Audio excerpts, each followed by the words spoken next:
Hello and welcome to Tales from the Tumble Tankard. I am Jim, aka Argent Wind, and I'm your dungeon master for Avress, the Shattered World, here on the Discord server, Tumble Tankard.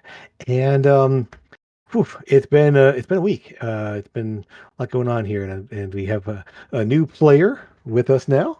Sutara is officially here now, and last week we actually got to meet Sutara and hang out and do some partying and play around in kind of the last night of the last night of Wellfest in Port Oris. The group has commissioned some items, made decisions on where they're kind of heading, and what's going on. Learning a little bit more about both Sutara and kind of how the grasping void came to be into the world, um, and still learning more about that as we go along. The darkness um, looming beneath Drakoll seems to be the biggest concern at this point, as reports have come in from uh, various sources that there have been undead sighted in the largest city of Eris, um, Oris, within Drakoll itself, the Gold Dragon city. And though the reports have dwindled, um, like the reports of attacks have dwindled, it doesn't. The reports are inconclusive of whether things have been resolved or not. And so, with that and knowing what's going on there, the party, I believe, is planning to head off that direction. Um, However, the airship Serenity has arrived at Port Oris, and they're essentially making their delivery at the shipyards, of the airship yards in Port Oris, and are available to for the crew to for the party to use for their expeditions and such. Again, um, met a new mechanic. Um, Montage, who's eager to join up, a former student of Mills, who's now eager to join in the chance to operate on an airship. With that, though, we're pretty much ready to head off wherever you want. So, is there anything you want to do in your last, we'll call it day in Port Oris before moving on?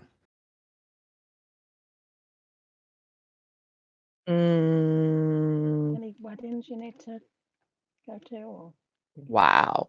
Wow. No. I'd like to go and see Nils. Of course.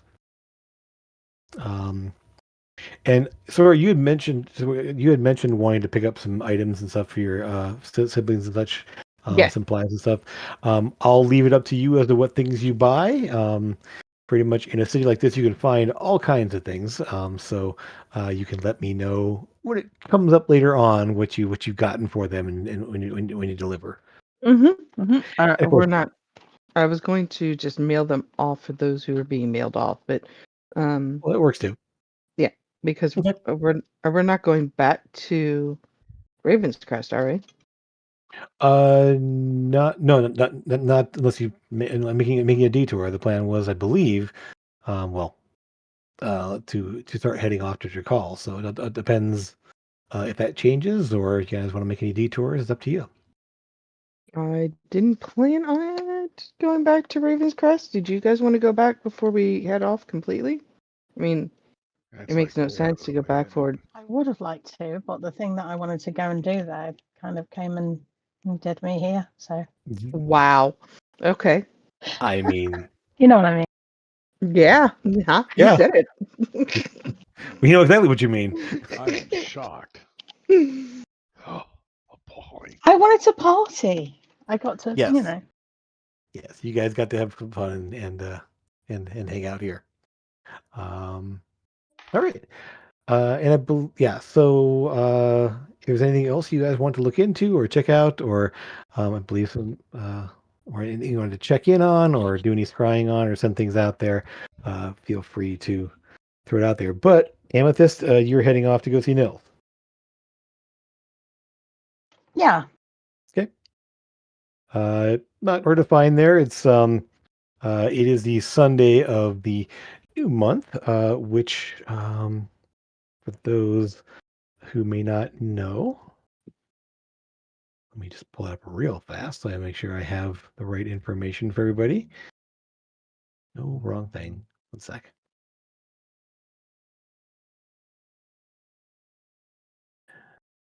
I didn't have all my windows open. I'm sorry. I know. What is going on here? You're slacking today, Jim. I know. I'm a little bit discombobulated. What am I looking for? Here we are. He's had a week. I know, right? Okay.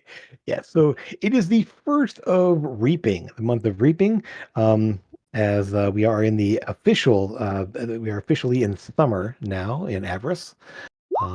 It is a warm, sunny day where, as people are already sort of in kind of the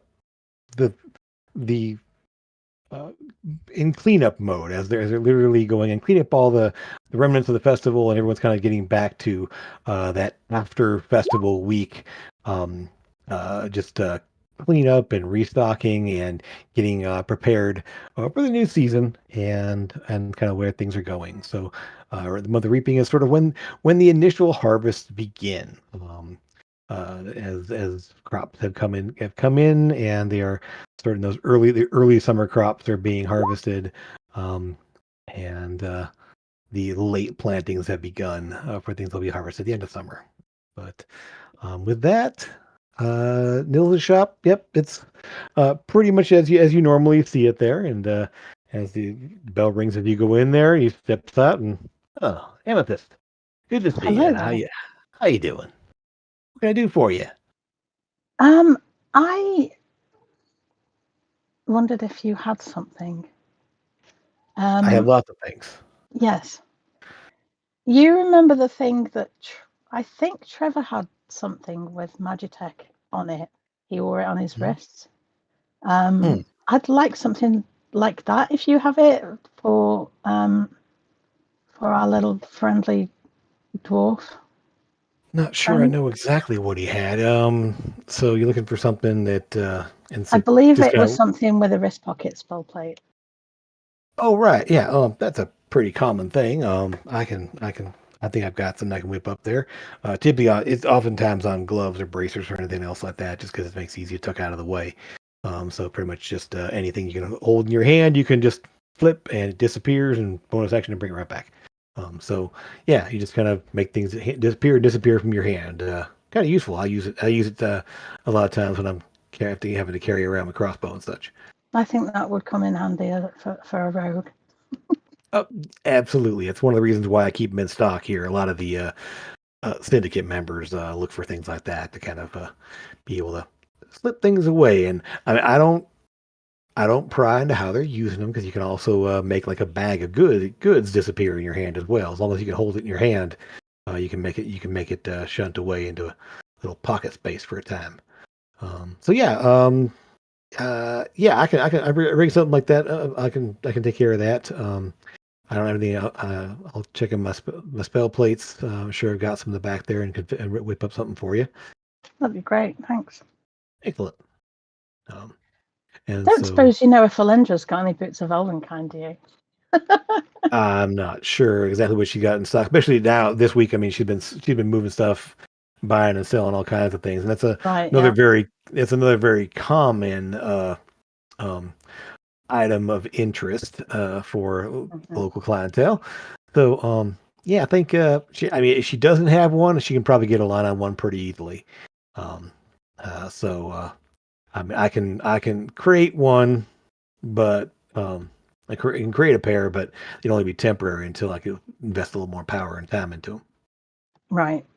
Okay. Cool. Yeah.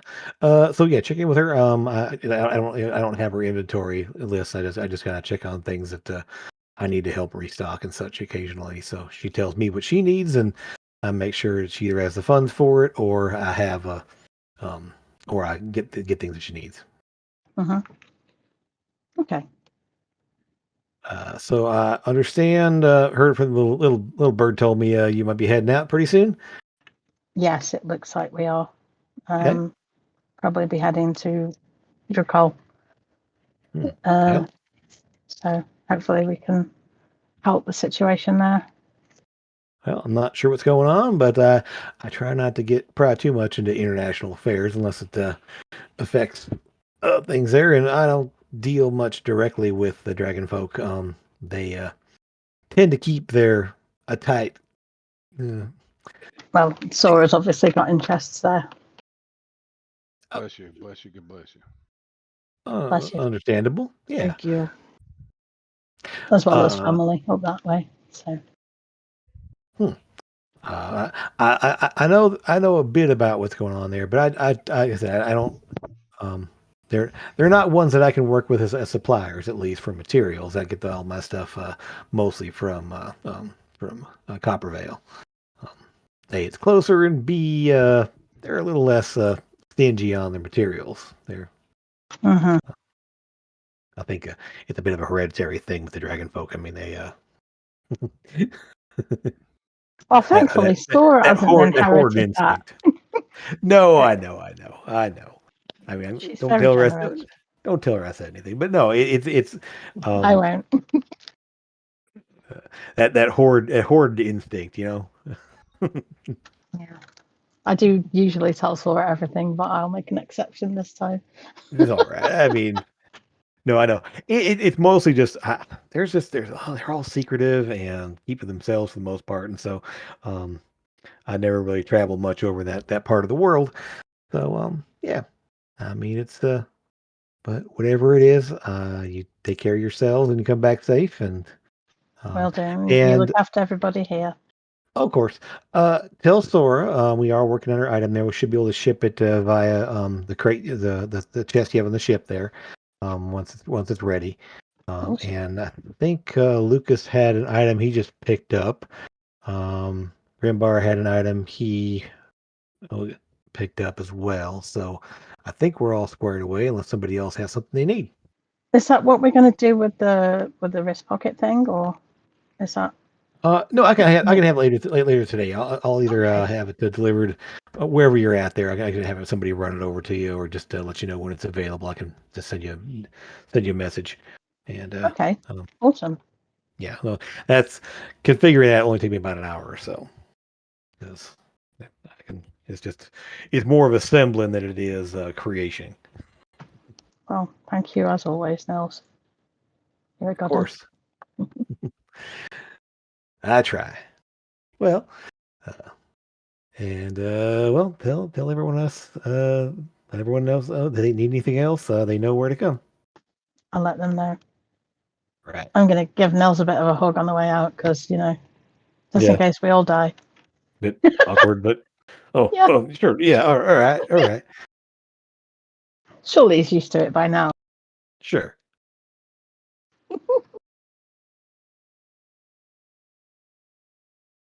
So, anything else you guys are looking into, wanting to grab, check out, find information about? Does Sora want to meet me and come to see Alindra? Sure. We'll go see Alindra. Okay. Maybe bring Sutara to see if she wants to come and browse. Sure. Yeah. Yeah, and I'll go talk to Ironar. Excellent. About any information he might have about what's going on over there. Absolutely. Okay.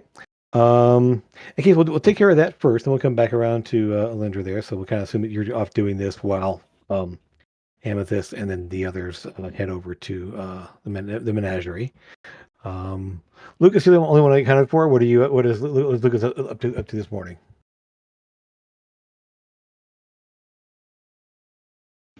What do we know about Drakoll? I mean, the city's all outsiders allowed? It's kind of mixed. You notice one thing you will find out, will be able to pick up on and hear about is that the city of Zinkrel, which is the kind of the coastal city where it's mostly bronze dragonkin there, is an open trade port. That does people kind of come and go from there quite a bit. It is located on the ocean. I'm going to point that out here. Let's shift you over to the map since you asked that one. That's the one that's way out here. It's the one actually up on right on the coast, and it is an open trade port. The other one, what's one's left here? Running through my heads here. That's the bronze dragon. The brass dragon is back up in here. It's actually probably the most active mining, as is nestled into the mountains there. And so they do ship things in and out there quite a bit there, and they do a lot of trade, and everything else through there. That's the copper dragons there. That's from what the fifth dragon type was here. The brass dragons are out here. Very dry, kind of dusty desert type place. They're very out of this little section here, and it tends to be very hot in general there, as there's a bit of active volcanic presence in some of these mountains up in here as well. The Gold Dragon City or Avress here. People don't know much about that one. That's probably the most secretive. People just no one except for Dragonkin kind can really go there. It's sort of their I guess what you call spiritual slash. It's a seat of their power essentially. It's the largest of their cities, and not much is known about it other than it is a massive like dug out mountaintop essentially. That's the main part of the city, and then the silver dragons are over here. This is high up into the snowiest part of the mountains in the south up in here. They are renowned to have libraries and be sort of a place of learning, but you have to get very special permission in order to be allowed to come and go from there, and very few people are able to really venture in there. So it tends to be a little bit more standoffish. But it's also very cold there, so most people don't want to go hang out there. Other than that, so I mean, yeah, it's the Copper Dragon. Copper Dragon is a trade hub. The Brass Dragons are somewhat social. They are near the coast there, but it's very dry and hot there, so it's not very comfortable for most people. But the Bronze Dragons place over here, that one is definitely a kind of a hub there. In fact, that's the one that Amethyst can confirm. Did have a stopover there. Yeah. Okay. Yeah. But according to the report that Sora got here, the problem is in Avress, and it is the one that's not open to outsiders typically. But Grim, from INR, two things. He does know. He's been hearing some reports of unrest, problems, and such in Drakoll. Some of the mining operations that the Copper Dragons have had some issues. Not so much that they can't still function, but they've reported some troubles occasionally. Some miners going missing, some shipments being lost, but not. It sounds a little similar, at least, to the situation you had underground there, with some people like just not like not so much even that they're attacked; they're just sort of wandered off and aren't seen again. He doesn't know much about what's going on otherwise in terms of the city. He doesn't really deal with a lot. They deal with the Copper Dragons fairly significantly because of the mining operations there. They use it as an alternate supplier sometimes if Copper Veil's prices are going too high. They can. He's worked out some deals and such there. However, he does let you know that since you're going to be out, they are hiring the Crimson Hunt to sort of patrol the northern coast there. The Crimson Hunt being the mercenary group the group has had connections with there, and the captain of your airship used to be a member of the Crimson Hunt there. And so they are mercenaries that were originally based up in Scarlos, who have sort of ranged out to other places, and they actually have a permanent lodge here in Port Oris, and they're able to, and so they're always looking for work, and they have an airship as well, and so that airship is kind of will be used to kind of scout around the northern coast to see what they can find, and pick up information there. So, Iron R is hiring the Crimson Hunt Yeah, to do yeah, the northern issues with the pirates. yeah. It was just to find out information. They may not be able to actually deal with them, but it's mostly just find out information because there's a lot of space up there, a lot of room up there. So he says he also does have a couple just kind of putting out feelers in the port cities for anyone who gets any more information. So he's basically in full information gathering mode between the Crimson Hunt and his contacts in Greencliff and Northport, to kind of just get whatever information they can get. Okay. All right. And, So yeah.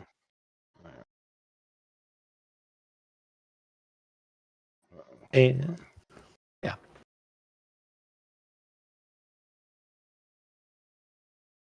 And then, so while you think about that here, the menagerie, as Sora and Sutara and Amethyst into the menagerie there.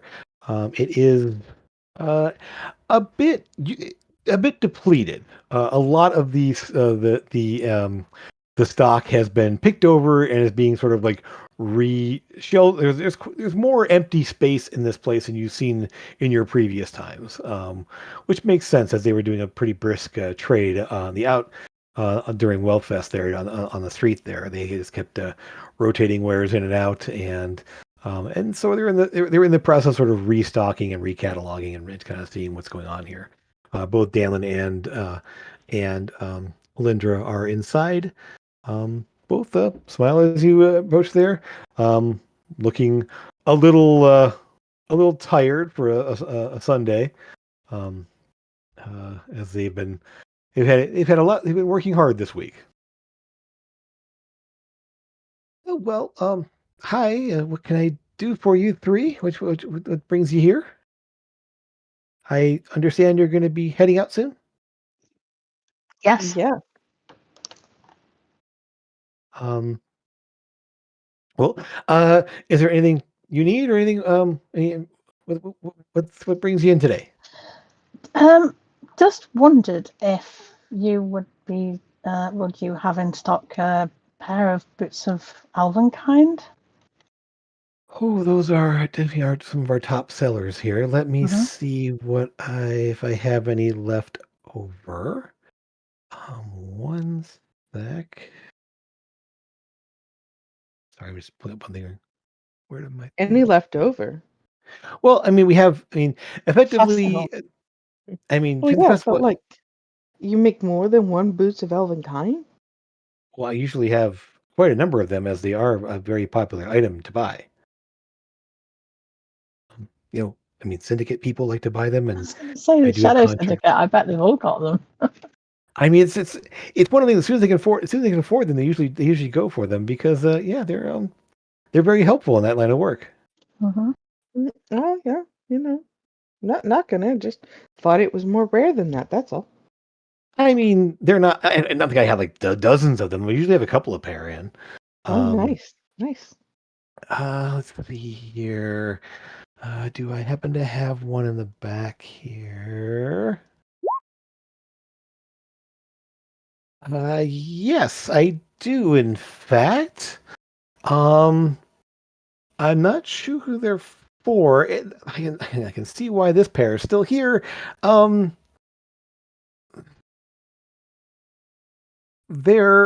she pulls out. Just a minute, and so she pulls out a box and puts it on the counter there in front of you there, and they also don't require attunement. They are sort of a bright green, like almost like a lime green, like very with like daisies on the side. like daisy flowers on the side of it. They look a little bit obviously. They look a little bit like Converse style shoes, kind of that high top look there, but like the lime green and the daisies on the side of it there.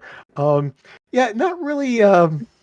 Doesn't scream rogue to me, unfortunately, but No. they are. But they still function as normal there. I keep meaning to kind of pass these off to Nils to get them like switched over to a different Nope. to a different I style. wonder- But Nope. Leave it the way it if is. Nils can switch the enchantment with the ones that Grimbo's currently wearing, because I'm sure Sutara would quite like them, maybe with daisies on them. Maybe not. I don't know. I mean, Oh, you don't want to see Grimbar walking around with flowers on his feet? I would think love that to would see be Grimbo hilarious. walking around with flowers on, but I don't think that's going to happen, dear. I don't think that's very I likely. think if he wants the boots of Elvenkind, he will wear whatever it is that we give him. well, I do know that Nils does have a way. I mean, that it's kind of a proprietary thing he's got there, but it Daisies is are a way fine. to. It's the pink that gets me. Well, they're not pink. They're Or the bright. They're lime bright green green. that gets me. Yeah. Mhm. They I mean, I do know he has a way to transfer enchantments and such, so or even to combine enchantments and everything. So that's always a capability if one wants to go that route. I just I'm I don't know. I kind of held on to them because I think this obviously works for somebody, and I'd be happy to go to a home who actually would like them. Mhm. Mhm. Mhm. I think we should get them. I mean, you did make her dig around in the back to get them anyway, so we should get them. Well, I'll give them to you half off. It'll be 1,200 gold. Ouch. It'll be 2,500. Well, and with this, Did you say 1,200? Mhm. Mhm. It's doable, isn't it? Mhm. Yeah. Yeah. Yep, we can do that. I'll adjust the bank accordingly. All right. Thank you, sir. And so since Sutara, this is kind of your first time inside the shop here, this is just think of a magical thrift shop. Well, not everything in here is magic, but there's a lot of doodads and trinkets, and there's a whole section of jewelry and a whole section of like there's actually a cabinet full of different clocks, and no, the clock is not there any longer. You can't help but look there. There's just a number of different things. And just it's a lot of odds and ends, and there are some truly magical items in there as well. One thing that does catch your eye is there is a 12-foot tall obsidian sword, like propped up against the wall. Or attached, it's actually bracketed to the wall on one side there. The blade is 12 feet, and it's about a couple feet across as well. Just looks to be made of obsidian. There's just Sure, stares at it Wow. all the time. Mhm. yeah, Mhm. yes. Yeah, it's not magical. It just is a obsidian, like looks the size, basically the make of a long sword, but all cut from obsidian. Wait till we tell her about the Doom clock. Yeah, Mhm. that's the clock that's not here anymore. So yes, Yep. so you can kind of pass along that little story there. Mhm. And I think Sutara was wanting to shop for something. Yeah, I was gonna ask her if she has any glass jars or something that could have holes put in the lid. oh, absolutely. And she gestures to basically. So the one that row down there. Let's see. There's a whole section of perfumes there that have different glass jars. There's a whole section of just like um effectively various just glass containers and such. I'm looking for like more like jars. There's a section for over there where people do like canning and such. We do have a whole batch of those jars as well. Um, so Yeah, I mean, take your Okay. pick. A couple of canning jars would work. Sure. There's varying sizes there, from little ones about yay big to like the full on like half like quart size. So like a half pint Mm, size up to quart size. Gotcha. Probably, something fairly decent size. Yeah. Um, so yeah, you're able to fit there. They have some that have more like a little screw-on lid, or they have one the little flip-on seal lid. Definitely the screw-on lid. Okay, and yeah, uh, yeah, you can get an assortment for a gold, Okie varying dokie. sizes there. Yeah, they're not magical. Um, actually, are you looking for something a little bit more durable? Okay. Perhaps. So that little section, she points to this over here. That little section right over there, and she points to a couple. It's a series of uh, uh, there's like four jars. Um, but they're a little bit, they're a little bit, um, uh, like pot shaped. They're not straight up and down sides. They're a little bit pot shaped there. Those are actually glass steel. So they're pretty much unbreakable. Um, Okay. Those would be those ones over there. We usually go for about 5 gold each. All right. I could get one of those. Okay. Yep. And so glass steel is basically just unbreakable glass. Pretty much what it is. It's treated with an alchemical mixture that makes it unbreakable. Awesome. Well, anything else you need before you head on out? I know you have a lot to do today. If there's anything you're on the lookout for specifically, let me know. I can definitely check in with contacts and look around for things about suppliers and such. I think just the boots is what we need right now. Yeah. I know that Tobin had some. I think they had spider climb on them as well, right? I think it was just boots and slippers, spider climb. Yeah, yeah. Oh, They didn't do both. I don't think. all right, okay. And they could have at some point, but they didn't at the time. Mm-hmm. All right. Well, like I said, if there's anything specific there, you can always send me a message, and I can start working on that, trying to find stuff for you. But it's a matter of just we're in kind of restocking mode now.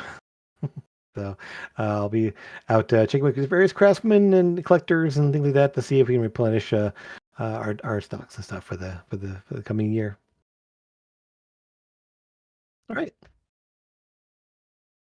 Well, Danlin is just sort of like moving around, like picking up shelves, stocking things, kind of moving things back and forth. He's able to actually lift a little bit more than her because he can use the little lift platform to get more.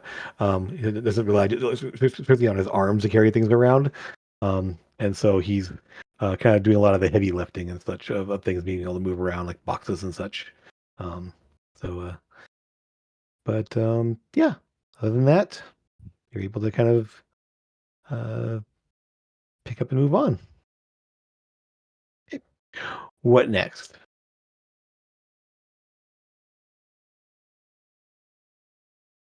Are we getting ready to head on out? Anybody else need anything else? So I need to change colors, but that's about it. there we go. Change colors? What? They need to be gold. She's a blue paladin, Jim. Of course, I yes. need to be a gold paladin. Or bronze. I think it needs to be. Bronze paladin. Yep. Okay. Okay. So with that, you will check in. You put the bug in Janan's ear for this, and she's mentioned the transportation specialist on staff that can do the work for you here. And when you meet the transportation specialist, they are a walking statue, not a not a Warforged. You've met a couple Warforged at this point here. This one looks like an actual golem, like stone golem. Okay. A bit well, spindlier than the ones you see. You've run a couple stone golems before. They're these big blocky looking statues. This one's sort of like spindlier arms and and an odd, like somewhat human carved face. It's like just take human features and just squish them. Like just kind of round them off and squish them. So there's vaguely human features on the face. Um but they seem to be some sort of automaton looking thing. You're not sure. But when they speak, it comes out in a perfectly clear voice that you are looking for specific transmutation, I believe, was the thing I was told. Yes? Yes. So you wish to retain your abilities as such, but just change in appearance. Correct. And let's see. As my understanding is blue to bronze. Yes. Excellent. Yes. So effectively, the change will be somewhat superficial for this level of magic, but it can be done, and it will be probably the least disorienting to you. It will be mostly a cosmetic change, with very little physiological changes at all. So I will get to work if that's all right. I do ask that you remove your equipment, as I don't want to accidentally transmute any of that as well. It is a bit dangerous in that if you have things that they can be, well, lost in the transition. Let's just say if there are things there that are not part of your physical form. Right. Yeah. So I will start to take off my armor. Mhm. All of it. I'm not used to doing it because normally Catherine does it. And I still have on my I can help. noble clothing underneath. Yes. Well, whatever you're comfortable with, I just want to make sure you're something you lose any chance here. It does make it more difficult. But yes, okay. Well, and you just sort of like stand here, please, very still for just a moment here. Once the transition is in process, I will need to maintain it for a full hour in order to make sure it doesn't wear off instantly. Are we prepared? I believe so. I don't think there's anything else we need to wear. I've taken armor off. I've taken boots and, well, shin guards Mhm. and bracers, my weapons. I am basically just down to my normal clothing. All right then. Well, in that case, he will then sort of like raise his hands up there, and his hands are also like essentially like each section of like finger is a different like rounded stone that all sort of moves like normal fingers, and you don't see any sort of connecting point between them. It's sort of this odd collection of stone, like almost like earth, like rounded stones and such. The way his fingers all work here, and he just makes his gestures. Power sort of wafts out from him, and you feel an odd tingling sensation over your whole body. As you kind of glance down, your scales just slowly shift from down your hands, down your arm, and it's almost like a weird electrical sensation. You're used to feeling electricity, but it's this weird tingling that kind of moves all over your body, and as it travels over your body there, the scales shift from blue to a bronze metallic color. You don't see any change in the musculature. They still look the same physically, just the color is shifting. This Takes is about weird. takes about a minute or so to actually fully change from head to toe, as far as you're aware, and then your whole body just tingles. After a while, it starts to the tingling is still there, but you sort of get used to it. And over the course, give me Constitution saving throw, just to see how well you maintain your composure here. Probably not. Sora's not very good at that stuff. Okay. 11. It's not. +7 is pretty good. You just roll terribly. It's uncomfortable. After a while, the tingling sort of is you just find yourself like wanting to move and like just sort of pause. Please stay still. Don't move far away. It may break the connection here. I want to make sure that the transition is seamless here. So stay still. And you just, while you don't run off, or you can't help but flinch every now and then, and he has managed to, over time, it starts to the tingle starts to fade away. And after what seems like hours, I think that will do. Yes, I believe everything is in order. Please, he steps over. There's a full-length mirror off to one side there. Please, make sure everything is to your expectations. I will look at the mirror, be surprised that it is there, but kind of at the same time put off. I don't like the color. It is not me. Well, Do I see any pieces missing? You don't see that. The only thing that you kind of get a little bit is kind of like looking at your under the nails on your fingers. There's still just a little bit of bluish tint underneath there. Not to the point where it'd be noticeable, but just sort of like, oh, okay. So just because in that part underneath the fingernail, underneath your claws, essentially. That'll help, because that'll help me keep blue. It's But fingernail polish. Nobody will know the difference. Yeah. Other than that, though, I mean, it's weird. You're metallic and bronze, and you still feel the same electricity you always felt. You still feel everything. You still feel as strong as you ever felt. Your body has the same mass as far as you can tell. Nothing's really shifted or moved on you.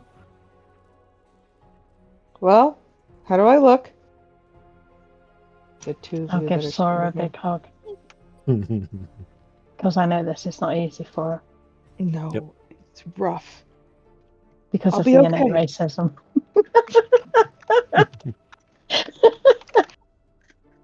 Sutara, not knowing that it's rough at all, says, "You look great."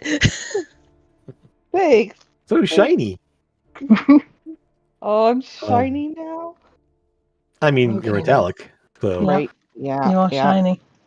yeah. I feel like we could polish you. No. But let's not. Okay. Just buff you up a little bit. No. Mm-mm. Okay. Let's get your armor back on then. Yeah. At least that's blue. Yep. Yeah. Yeah. Everything's still the same color. Everything else, it'll put it all back on, and it all fits like it's supposed to. But yeah, it's effectively, as far as you can tell, nothing is worse to wear. It's all still. There's something different, however. Mm-mm. Like you feel, your mouth feels strange. Not wrong. It still is that again, that tingle that you normally feel, but you're like there's something in a weirder metallic taste in your mouth that you weren't expecting. Not unpleasant, just different. It's like that feeling. Normally you kind of, when you breathe out lightning, you get that ozone taste in your mouth, so that kind of your nose and everything else. But there's just this sort of like, I mean, if you ever like actually like put metal in your mouth, it's sort of weird, like metallic taste that isn't ozone taste. Like when we were kids and everybody ate pennies. Mm-hmm. Yeah, kind of. Yeah. And so, I never did that. You're a liar. He's trying to bite his own shoulder, but you know. So for the time being, you now do have the metallic breath weapon. You want to look that up there? Yeah, Oh. I'll look it up. Yep. Which are just different ways to use your breath weapon that you didn't used to have.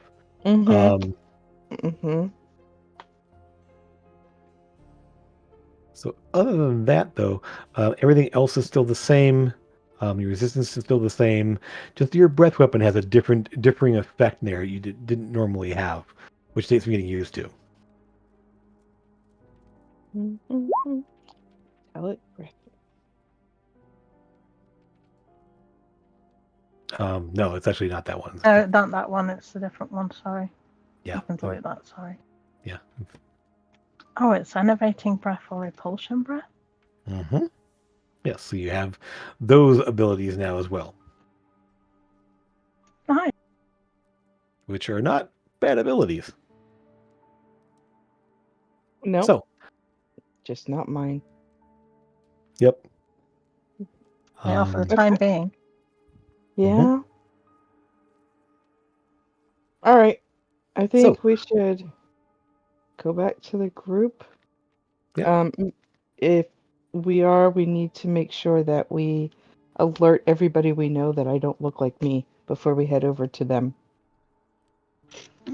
I mean, for the time being, you could look like you again by using your disguise ability. No, I got to get used to it. You know. You still look like you.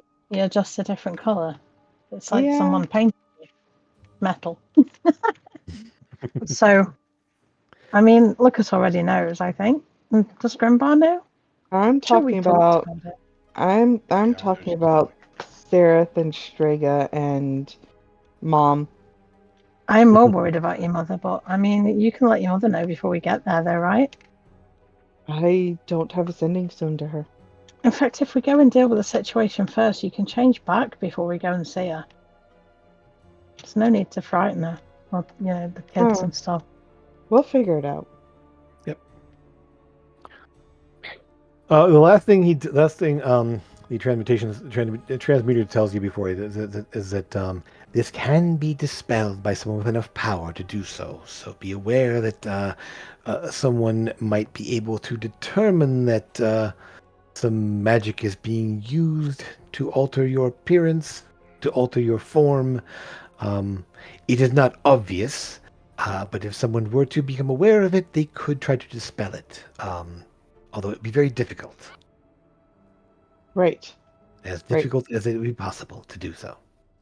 Well, still have to pretty much stay away from magic users. All right. Yeah. Thank you. I appreciate it. Of course, yes. It will help in what we are doing. That is all I wish to do, is help. I forgot to ask, how much did you want for the changing? Oh, it is nothing. It cost me nothing to do. You okay? You sure? I can do this again tomorrow if I wish. Okay. Nothing is appreciate it. Ever. Yep. Talking of doing things again tomorrow, so I had a pumpkin cupcake this morning. I totally did.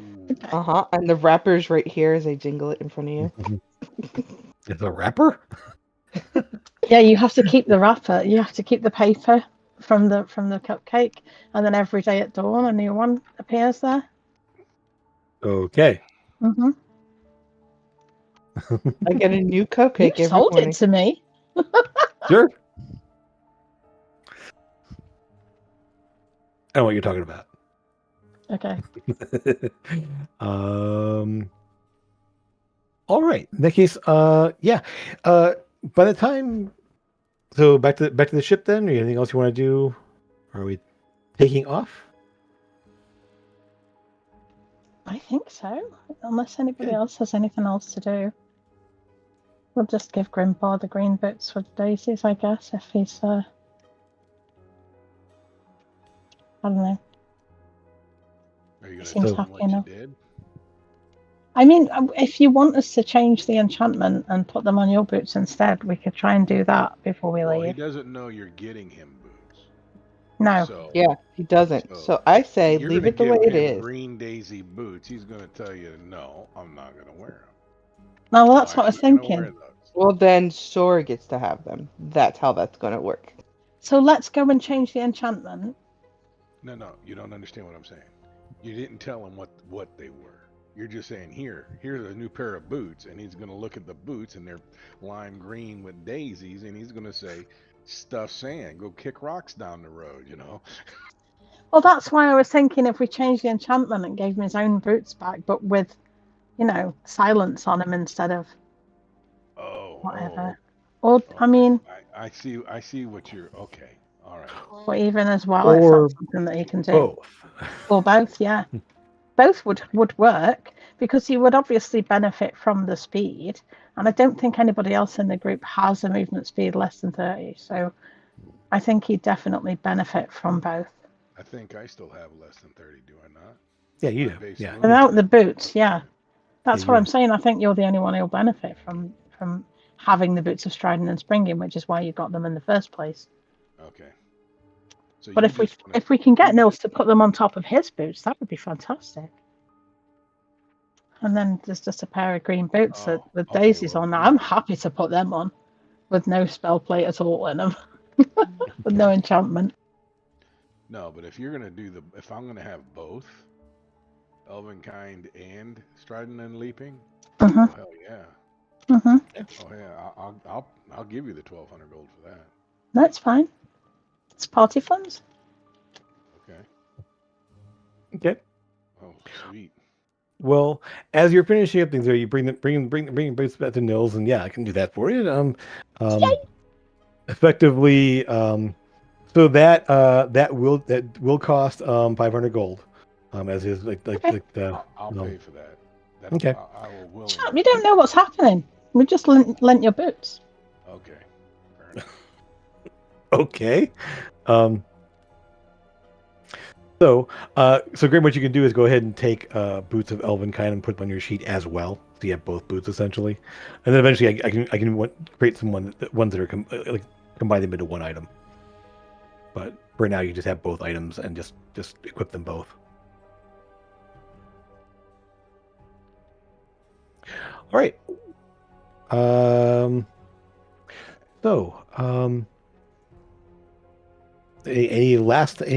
that case, now that the boots are intact there and you have a little time while he does that, checking in with the ship's crew, they are pretty much almost ready to go. Whenever you guys are, they're just kind of restocking, and they only had, the 2.5 day trip to get here, from Raven's Crest, so they still have all their supplies and everything else there. They're just stocking up on a couple things they didn't pick up there, for a longer trip essentially. And Tarjay's sort of she's kind of getting used to the place and kind of checking in where everything is and getting all of her set up. She has a lot less. Her setup takes a lot less space than Eldon's because she doesn't actually use a full-on workshop. She has all of her tools in the two items that she has. Well, she either conjures or uses the all-purpose tool for everything she needs to do. So she seems to be pretty squared away with the.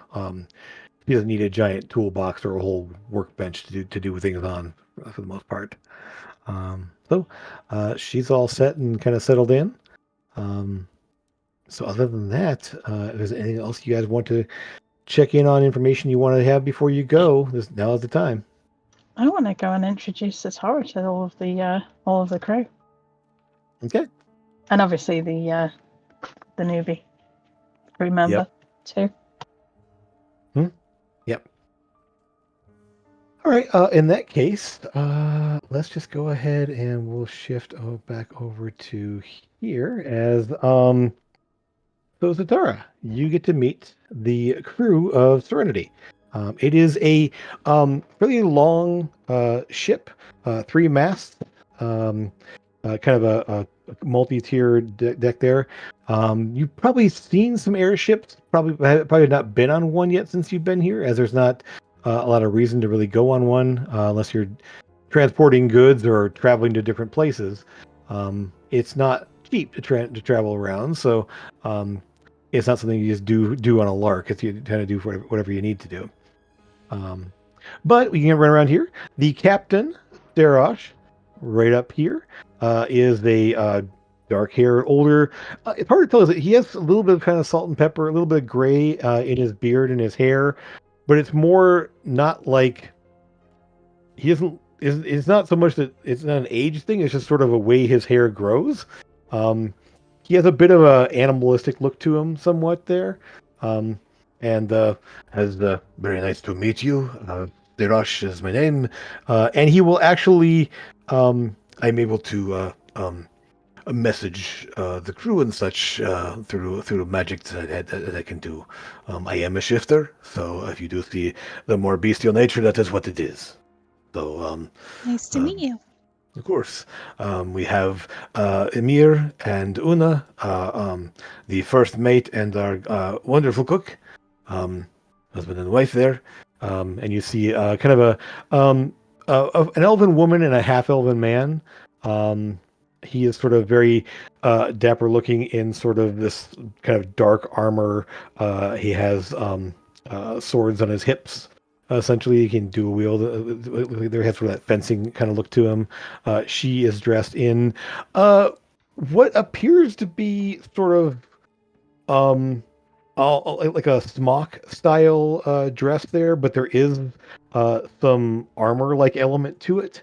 As she does, she has had a bit of an adventuring past herself there, but dark hair and kind of sapphire blue eyes.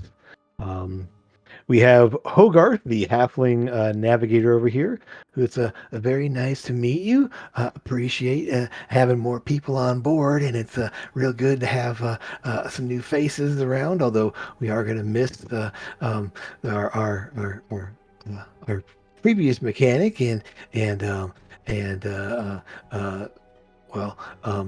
Eldon. He's definitely livened the place up when he was here. But it's good to have you and everyone. And nearby him, you see this large orange tabby cat who's never just sort of like watches as Nemesis reaches out there, sort of like plays to the way of and kind of like, okay, fine, whatever. I'll say hi to the cat and Hogarth, of course. Yeah. But The cat doesn't looks at you, kind of cocks the head a little bit there, and just sort of, it almost looks like he nods a little bit, but not really much of acknowledgement other than that. The pilot Ale is kind of a yellow canary looking Aarakocra. A lot of nervous energy about her. She does tend to not try very far from the helm very much. So hi, good to see you. Appreciate having you on board and help keep these guys safe and have fun and all that stuff here. But we'll need to teach you some of the more advanced maneuvering, some safety features around the ship here. So don't worry, we'll make sure that you're all taken care of and that you don't fall overboard. Can you fly, by the way? no. Not. Oh, okay. Well, you may want to make sure you either are Got it. tied off or have someone nearby you that can. I know some of these guys can't here, so make sure you stay close to them. Okay, will do. Well, why does flying matter? You remember the maneuvers she taught you guys, having like that lean into the turns, and when she do the evasive maneuvers there, like, so essentially, so you don't get thrown off when she does like a full-on bank turn, almost 90 degrees. Oh, okay. We're talking about her specific driving. Got it. Okay. Oh yeah. I She's thought like, maybe Maybe. she was getting upset at the fact that we jump off the boat without warning her. oh, I mean that's why she knows you can fly, so she's a little less worried about you. You have a white-furred tabaxi who goes introduces himself. I am Eyes and Ears. Another cat on board. Always Yeah, have. it's a tabaxi. He's the lookout essentially. It is good to have you here aboard. I am known as Eyes and Ears, and I am the eyes and ears of the ship. I make sure that we are not in trouble by anything that would can sneak up on us or catch us unawares.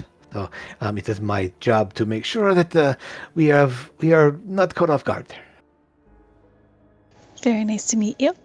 And last, who's just sort of like from like sitting up in the rigging. He's sort of like he's kind of like half twisted into the rigging of the sails up on the ship there. Hello there, Manuel. I am here to make sure that all of these things stay where they're supposed to, and that they stay repaired and such. Manuel de Havas. Sounds like an important job. And I'll wave at him. As one of the most important. And he kind of like smiles at the various other folks there and gives a tip of the hat to the captain. I think all the jobs are important, and I'm especially going to like give a little wink to the chef because she's fantastic and she keeps us all well fed. She just like gives you that small smile and a bit of a bow.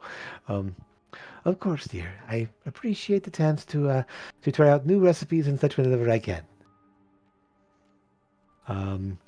Other than that, you already hung out with the new ship's mechanic there. I don't have a token for her yet, but I will eventually here. But yeah, she's sort of the brown hair human, running kind of. She doesn't have quite the nervous energy and when she's working that she does when she's sort of talking and outside there. You just see her she was kind of poke her head out there. Oh, good to see you. Just getting things all making sure it's all flight ready and nothing's gonna break on us, Captain. She kind of looks up at him like, "What now?" I told you we need a little more conduit material. We're running a little bit low. I think Hale's burning through a little bit fast. I'll make sure we have it. Don't worry. Just have Sora grab one side and then grab the other. She can be the conduit. Mm-hmm. It would be a little uncomfortable, but not impossible. Actually, that Tajay sort of. No, not a good idea. I don't think that would quite work there. I'm a little bit nervous about. Actually, I think it might actually overload the thing a little bit too much. So, regulating power through a person, not easy to do. No, let's avoid that if we can, hey? Only in dire emergencies. Yes. Or maybe experimenting. I don't know. We'll see. Or not. We're not experimenting on Sora. No? Why not? Eldon did it. Listen, what you and So Algon that's did what happened to her. when you were alone together, that's none of my business. We were never alone together. You take that back. That's what happened to her. I He knew dragged there you was off into something the bedroom one time, and you came out wearing shiny armor. Listen, we were all there. There was Uh-huh. not wrong. something that so was they done went into the alone. bedroom and then she He came out dragged glowing. her off into the bedroom to show And then her. she came out Yes. glowing. I gotta learn his And secrets. she came out glowing. You guys are horrible. He's not even here to defend I'm himself. gonna Come tell on. that to her boyfriend. My jaw dropped when he was like dragging Sora into the bedroom. I'm like, huh? She went into So the But he wanted Not to part put even- more of her and came clothes out on, glowing. apparently. Yes, he was putting Yeah. clothes on, not taking Yeah. them off. well, you had to take your original armor off in order to put the new armor on. So Shh, Jim, you're not helping.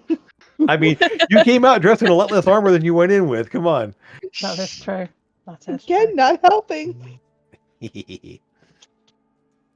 um, And Well, he is a gnome. He was right at the right height. You know, just Stop. uh, Stop.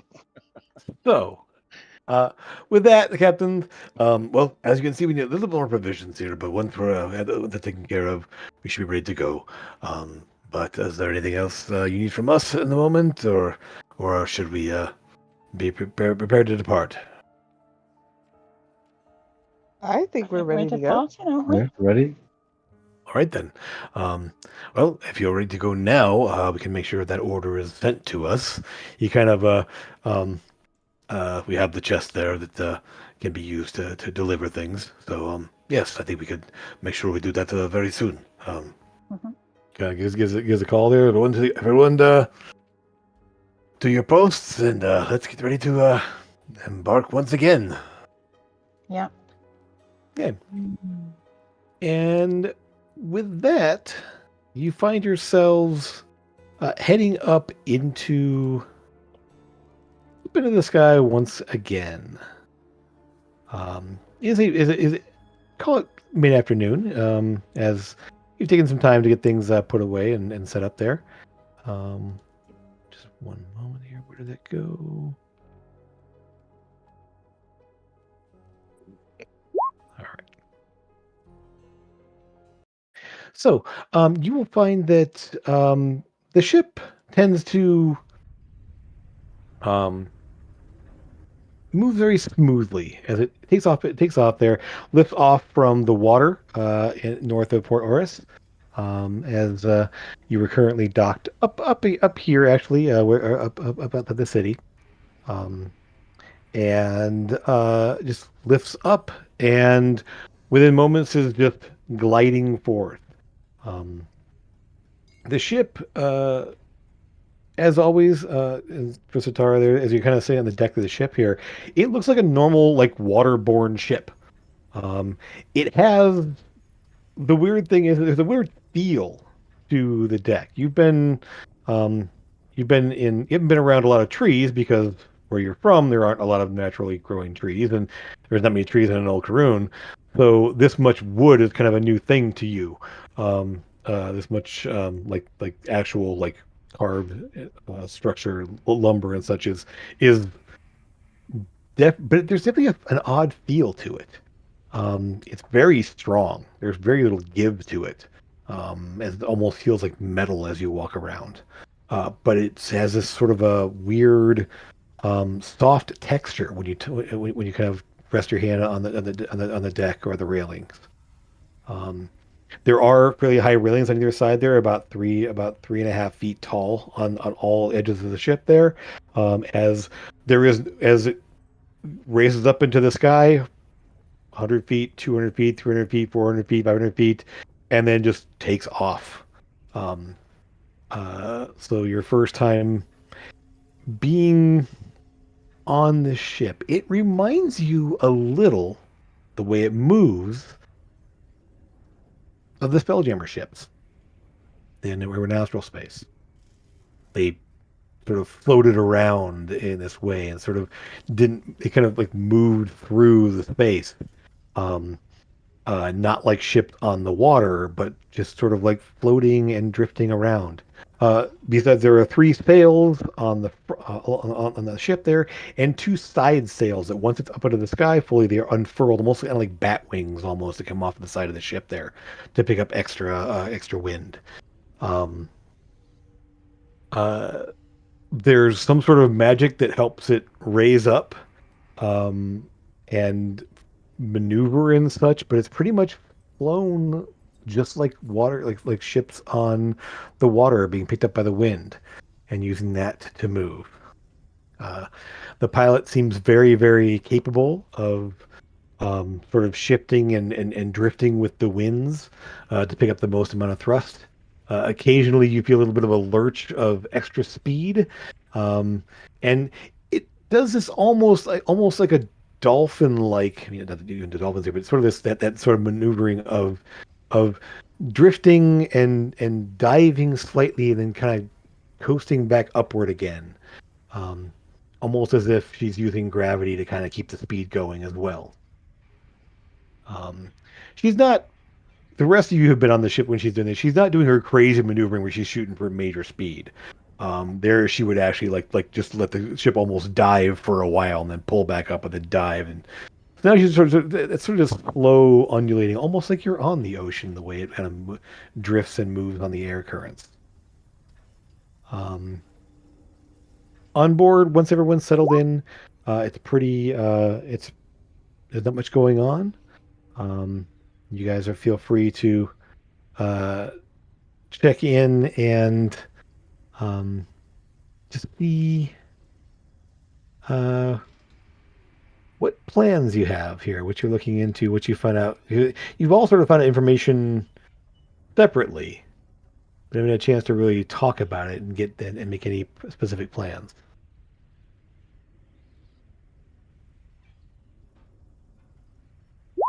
As you are essentially just taking off from Port Oris and heading primarily directly east toward the Airy Mountains straight ahead.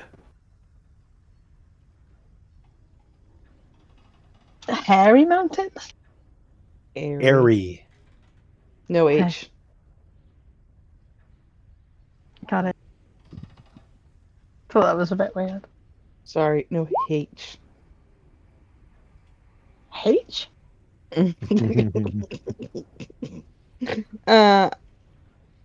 Yeah. Where do we want to go? Essentially, you're leaving here.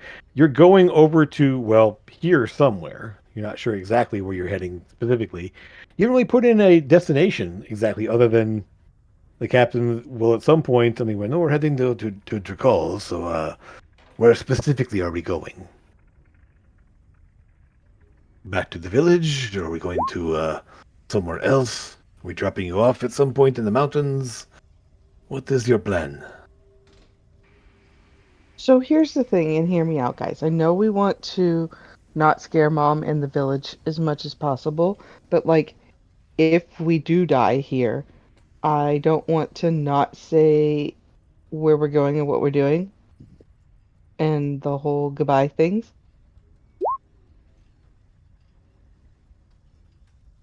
So maybe we should go to the village? We're not going to die. Nah.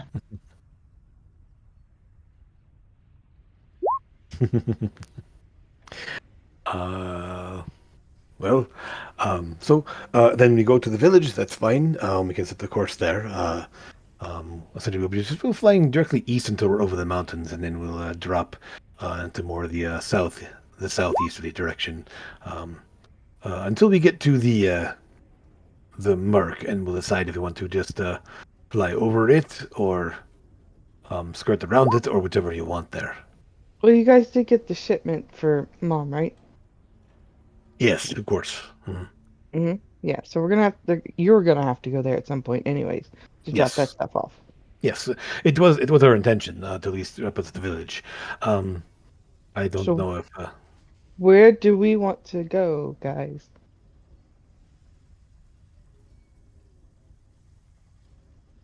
It's entirely up to you. I mean, I think we need to go and deal with what's going on ASAP, but if you want to pop in and see your mother first, that's entirely up to you. I think the I'm sooner all we for it. I want to see. I want to see what she and all those people in the village do to you. they're not going You to do anything to anything. her. She doesn't look like her. But they're In other not going words, to do a brass anything. dragon is going into the village. I mean, Yeah, but they'll scare still all those little recognize kids, her. scare They'll all those little recognize all of kids us. unnecessarily. Watch all those pygmies sit there and just shoot Pygmies? their, well, Pygmies? natives. Yeah. Oh dear the lord! lizard folk, like tower over you, and Right? And kobolds? Did you mean Oh, the kobolds? that's right. I forgot the snake people live there.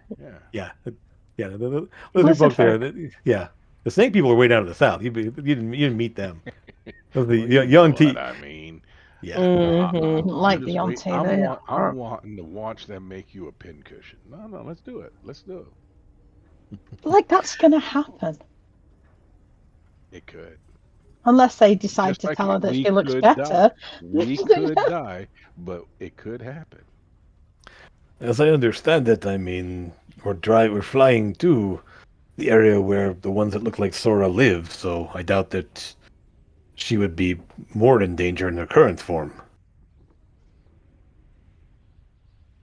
I think he mean- means from like Sora's mother and the people there. Well, she doesn't know.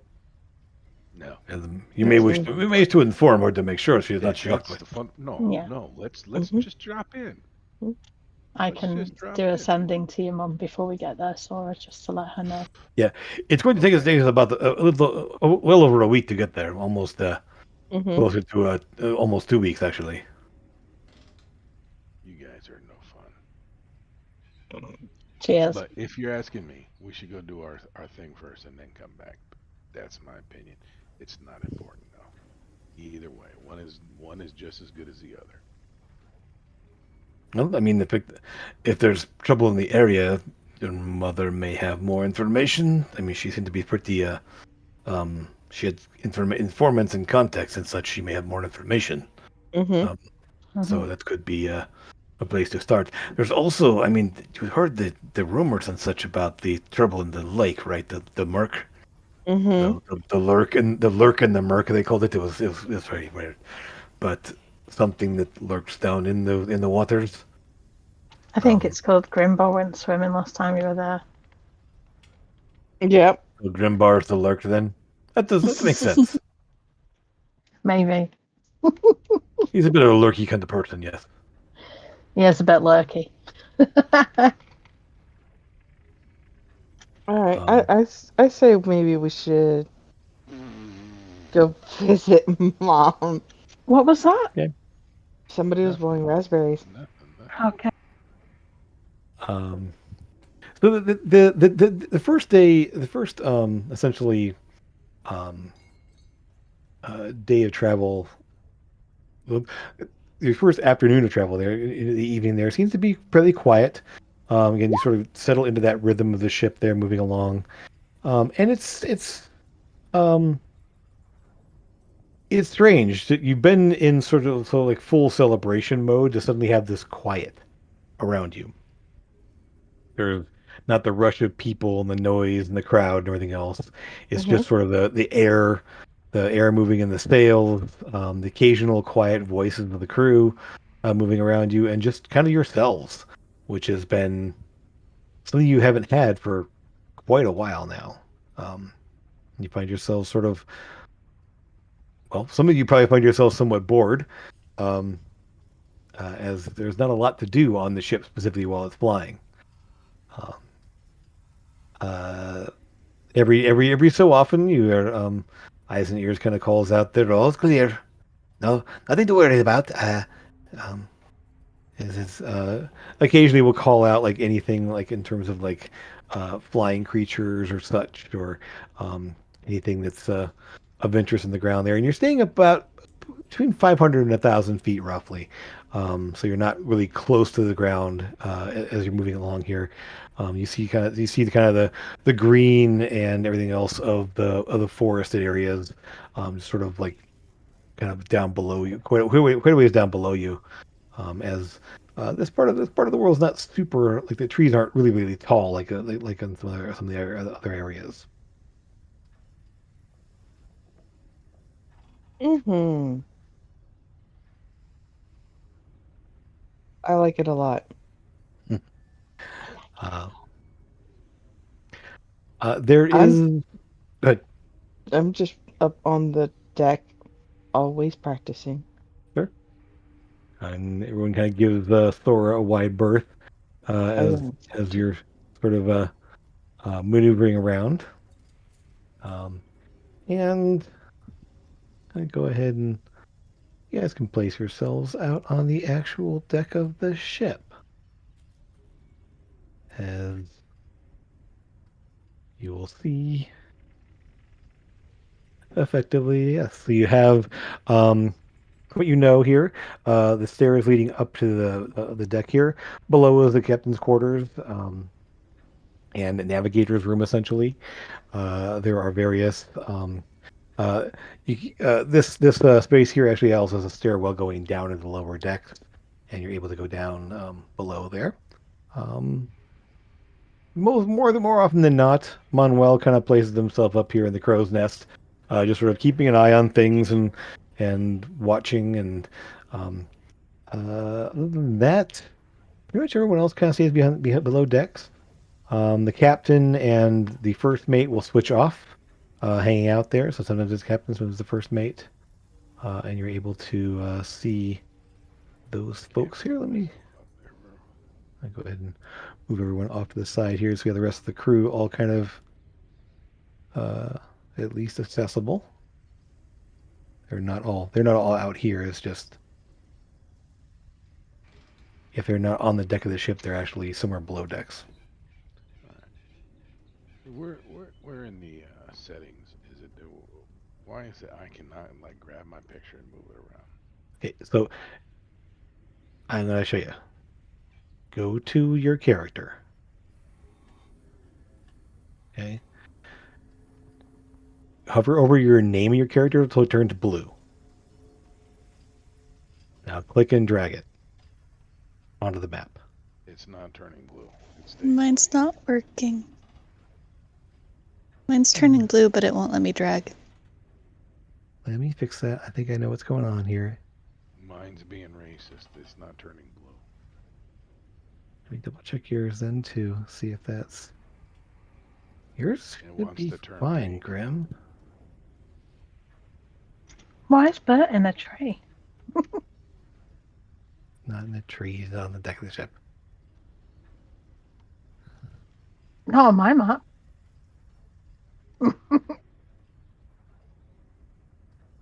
Where'd Hogarth go?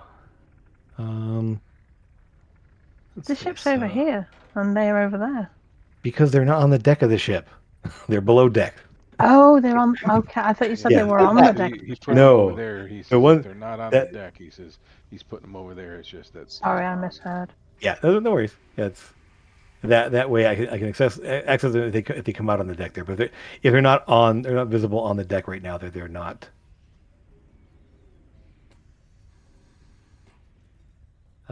Currently there. Who am I missing? Let's see, why isn't Hogarth there? Sorry, getting everyone squared away. I don't have one. You're gonna see Audrey here, but that's not Audrey at the moment. It's just I'm gonna put a placeholder for Tajay. Oh, I see. That seems to be up. Okay. So yeah, everyone off to the side is actually below decks or somewhere else. So it's just out of the way. And if you're not on deck there, it's fine. It's just there. Is everyone able to move their tokens? Able to see around? Okay. All right then. So as the day progresses there, you will start to you actually start smelling some very delicious smells from the galley down below, and dinner will be served as you have a very interesting mix of both baked goods and stew, like mostly like stew kind of things like that, things that are easy to prepare. And you're able to just kind of grab and go as you choose, or you can sit down in the actual dining area there and eat. But you're able to kind of get a really good meal in there. It's fairly simple for this first time out there, but it's really good. A lot of like nothing is bland. It's all very well spiced and well seasoned and such, in a way that a lot of foods you've gotten on board ships, Amethyst, your time on the airship before was all just very bland food. It was just sort of, and a lot of restaurants you go to now tend to be somewhat bland as well. That's why I'm giving this current cook a lot of appreciation, because it's good to have good food. Yep, she definitely has made sure that everyone is eating well. There is at one point Amethyst, Hogarth, and Bert will kind of step up to you and Amethyst. It seems that Bert here has been a little bit agitated. I think he wants to show you something. I'm not sure that's the best way to look at it, but he does want to, like, say something. Kind of mutters under his breath. I'll go over to Bert and I'll sit down and say, "You wanted to tell me something?" I wanted to say that that the skies are clear, but there is reports of problems over Dreadmire itself. Weather there seems to be a little bit unpredictable right now. There have been a lot of storms and a lot of a number of strange occurrences. There was a report of flocks of those flying creatures attacking various places, and seems to be some strange,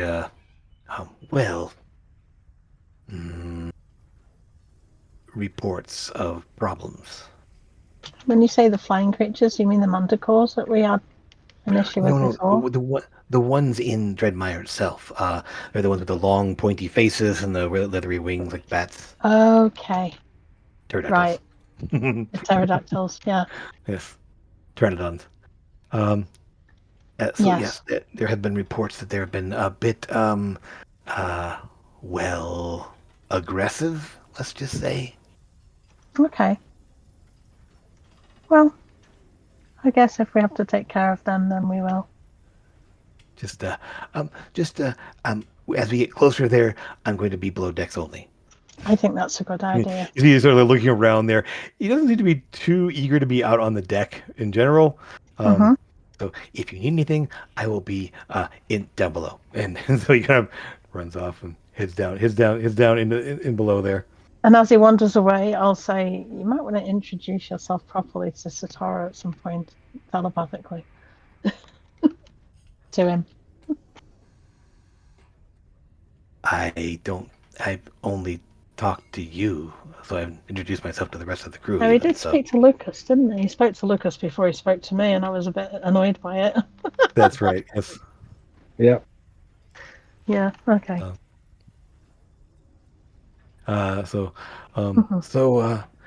Yeah, I think the course is all pretty well charted out. It's not very hard as we're not doing anything. Really, we're not really doing anything strange or not in a rush as far as I know. But if you need us to kind of move things along quicker there, we'll see what we can do in terms of finding a better route. Yeah. We're going to have to try and work out a way of getting you guys off before things get a bit too tricky so that you guys can get out and get to safety when you drop us off. Oh, I think we'll probably be landing someplace and putting in for someplace for a while unless we need to go Yeah. out of the region. We don't want to be too far away in case you need to be picked up. Well, I know that you guys stayed with Sora's mum for a bit last time, didn't you? But then we decided we were going to teleport back to Port Auras, so it might be worth just heading back to the city or us meeting you somewhere. We'll work out where we're going next, I guess.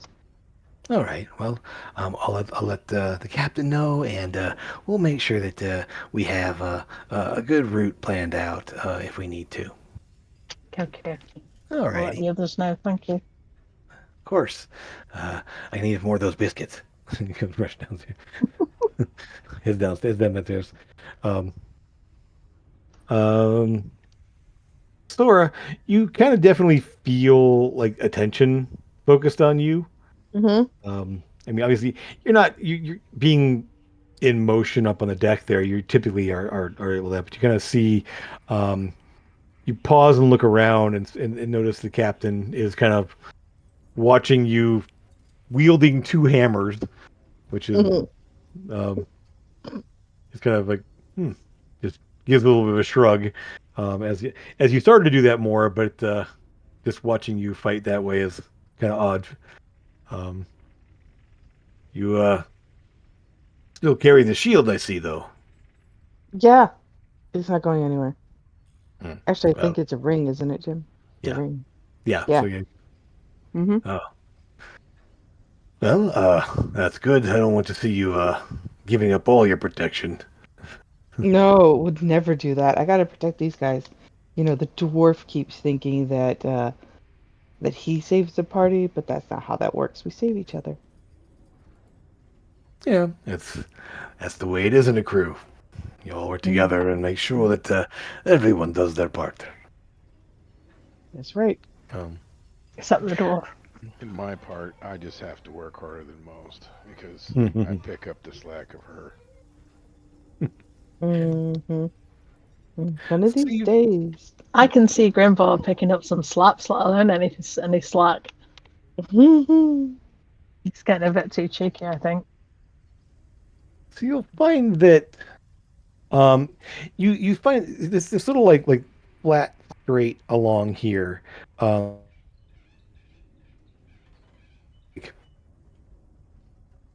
A ridge line almost, a higher point there where the trees aren't growing on the top edge of it here, and you see this little river kind of flowing along down to the right side of the ship there, off the starboard, and as you kind of like follow along that trail, you see you're getting closer to the river up here as night is falling. It is at that point. The sun is setting behind you as it sets over in the west here, and you sort of see that bright light flaring up behind you as the whole sky ahead of you slowly becomes dark. Um,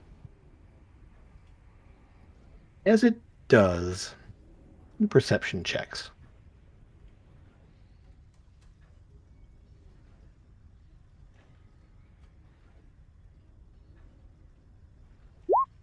For Sort goodness of makes sake. sense. Yep. Amethyst. Oh wow. Yeah. So, fine. It's fine. Graham, the only one person who hasn't come through yet.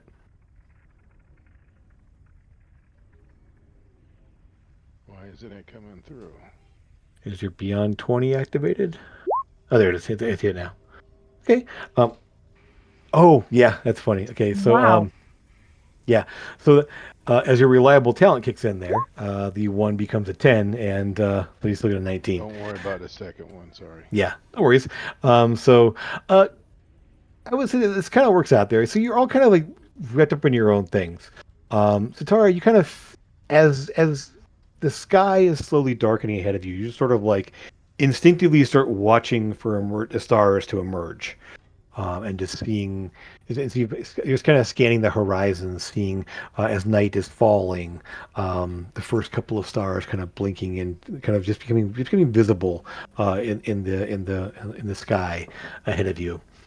Sora, you were just focused on whatever you're doing there, not quite even noticing that it's getting dark around you.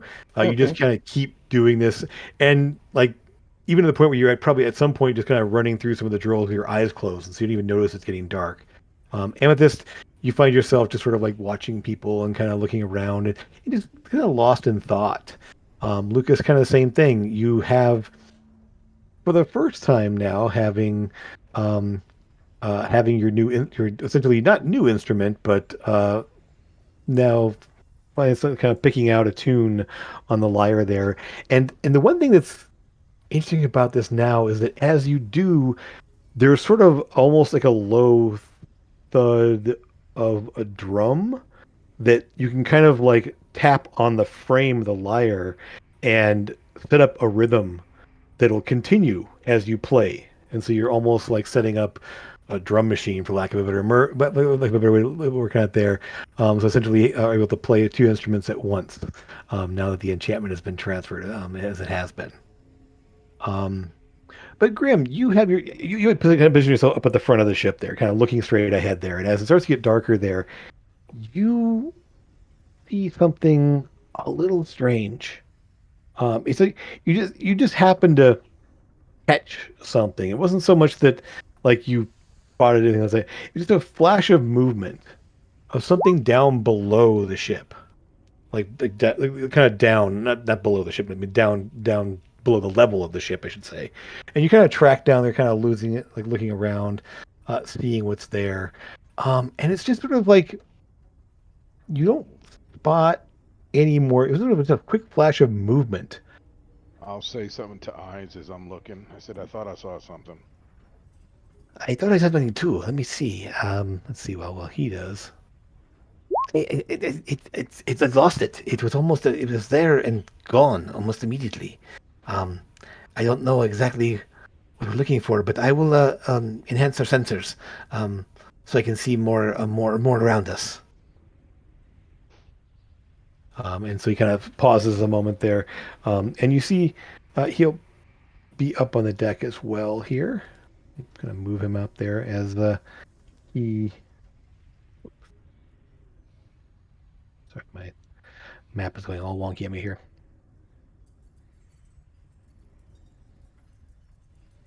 As he kind of plants himself, we'll put him up over here, just kind of like looking over the edge, kind of like you. Um, Tell me if you see it again. I'm not seeing it currently, but there's definitely some movement out there that did not look normal. And there's just sort of Nothing for a moment. Still quiet. Same, just the creak of the sails, the rush of the wind. I'm looking at Sora, thinking. I'm looking at Sora, then looking down. I'm thinking. I'm looking down at my feet.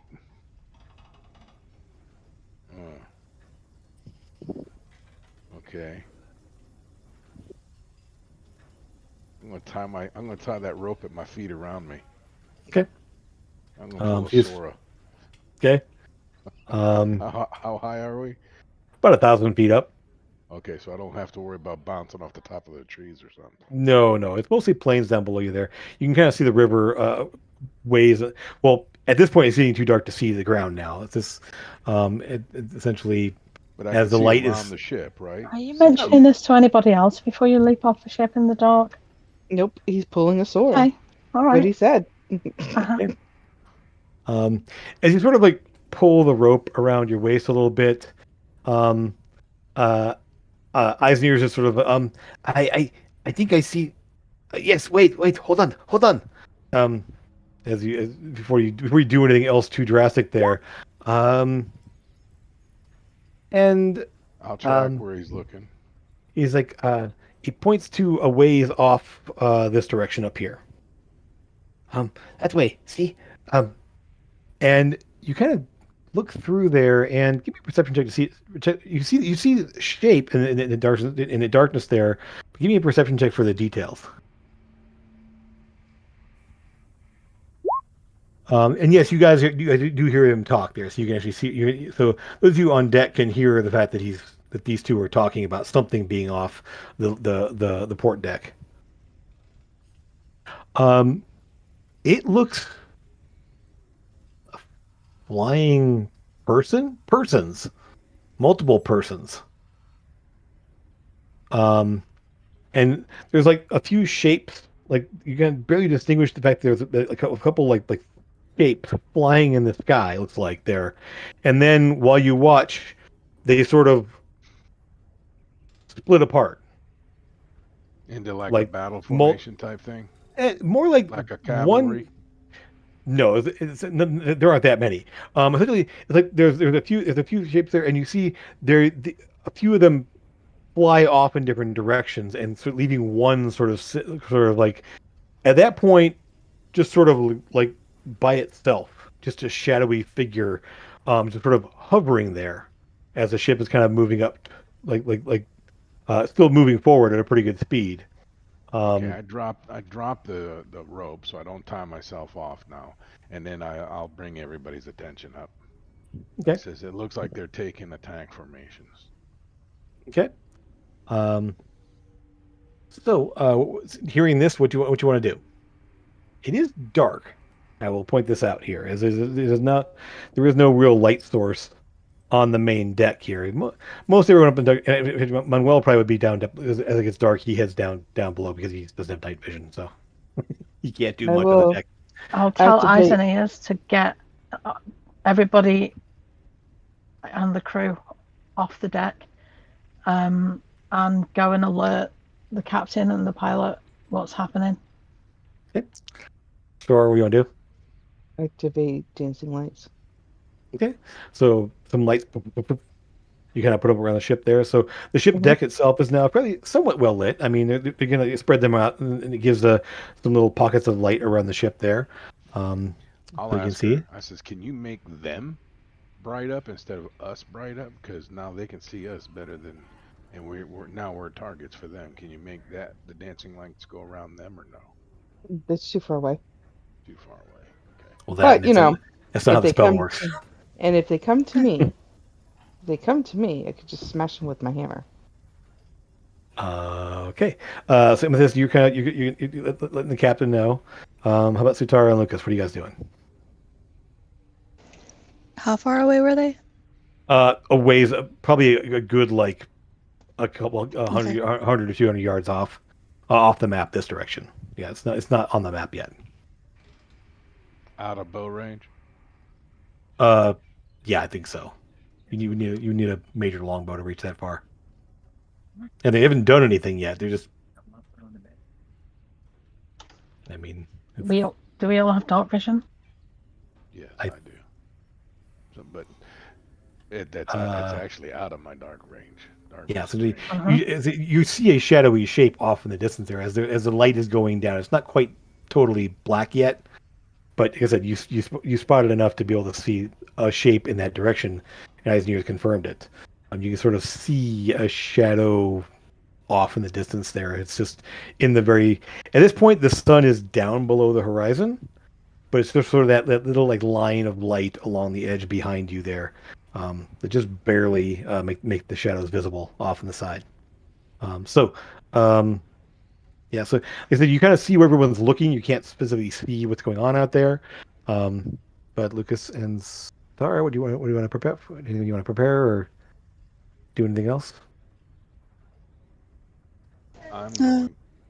Okay, I'm gonna drop down. Hey, Where hold they on. can't see me.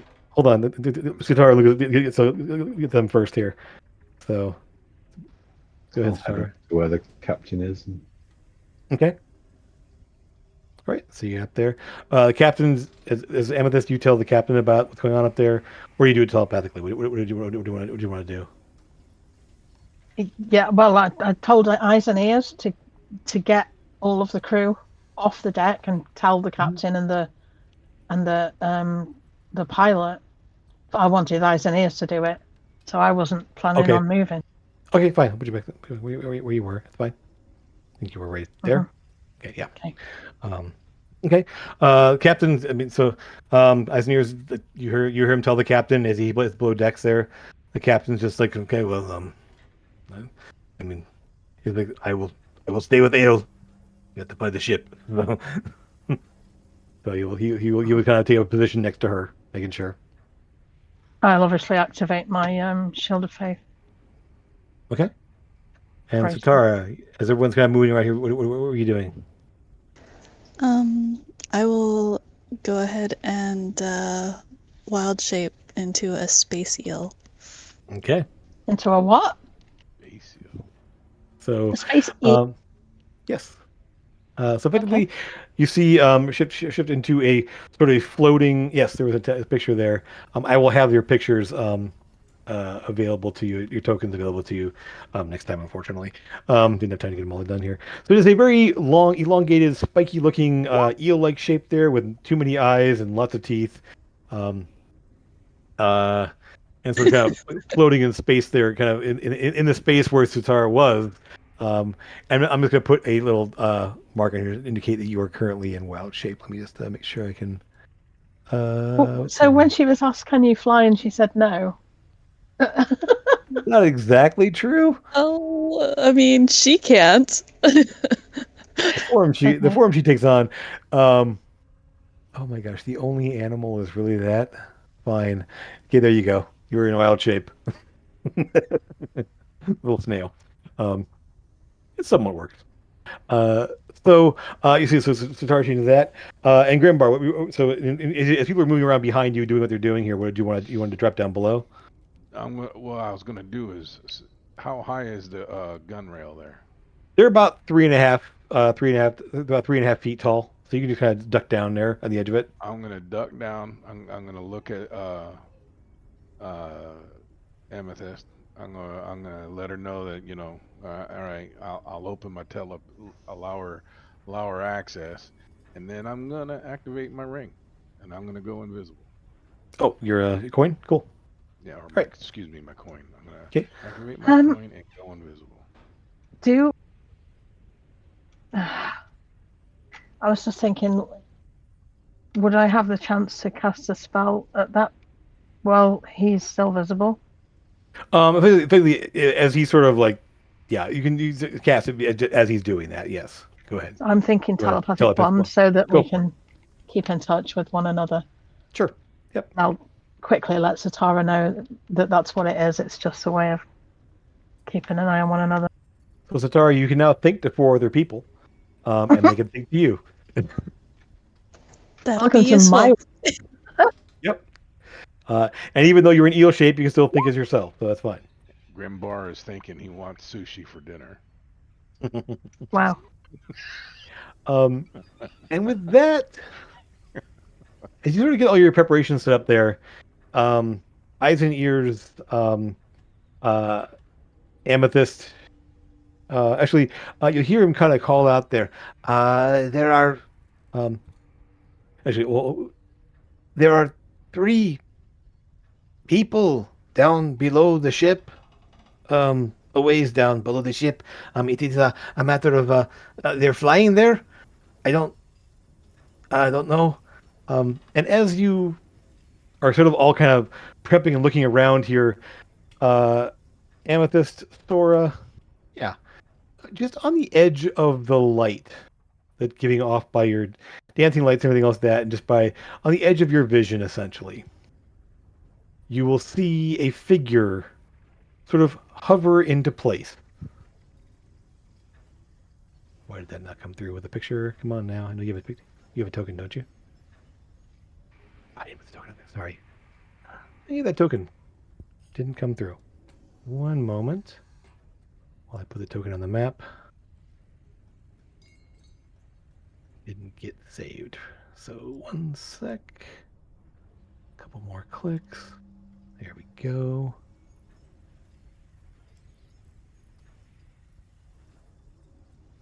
I was just thinking this is the first combat with Sutara, and we'll get to see her skills and capabilities, and then pop, she was a space heel. So you see this individual just on the edge of your vision. Pale skin, black hair, very ornate armor. Sort of hovering there, looking out at you.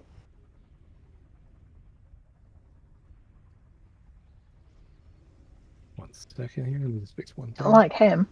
Is that He looks all like of a us see that vampire. or no? I can't see that. I'm still sitting down there. You're still sitting down there. You guys will hear a voice call out very clearly.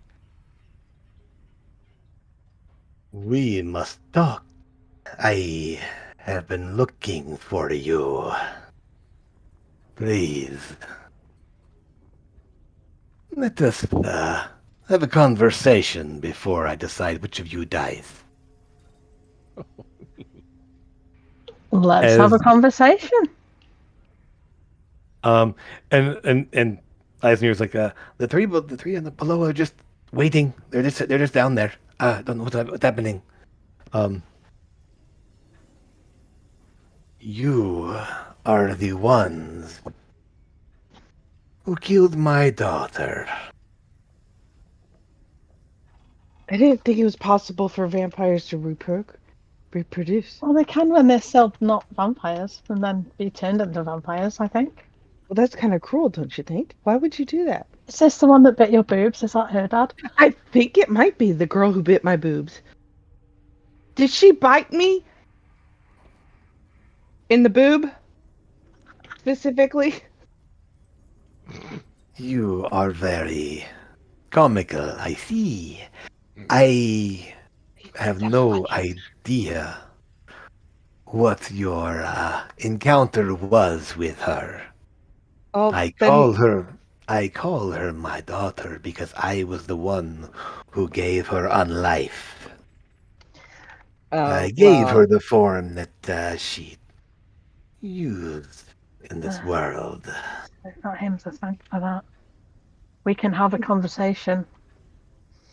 But Well, we only kill vampires that try to kill us first, as far as I'm concerned. I don't want him on the ship, Amethyst. So if we're gonna have a conversation, it's not gonna be He's here here. to kill somebody, so this is not gonna go well. And I just So you say she attacked you, Bronze One?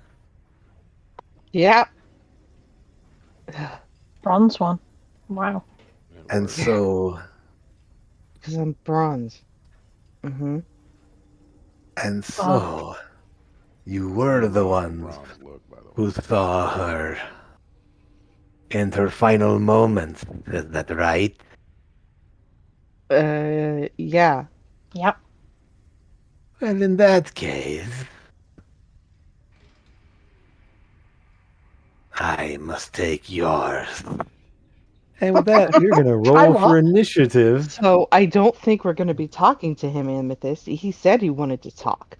This is not talking. This is attacking. And if I get bit one more time in the boob by a vampire, we're gonna have an issue. So let me get make sure we have our turn order up. And yep. Oh, goody. He rolled nice and low. Nice.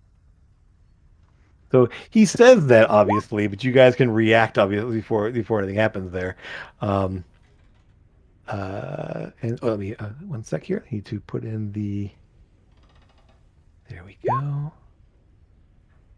I have advantage on initiative, so I You rolled do. 2 dice, and both of them were 19s. Nice. I know, right? I know, right? Okay. All right. So let's see what we're missing here so far here. Oh wow. Okay, so I get to go first. All right. Who I'm missing? Grim. I don't see Grim's on the turn order yet. No, that was the first one out. I got a 7. Uh oh. You're not in. You didn't click on your token first. I think it said yes. Oh, well, I can do it again. Yep. No worries. Some speedy folks there. And Oh, even worse. I rolled a 3 the first time. I got a 1 this time.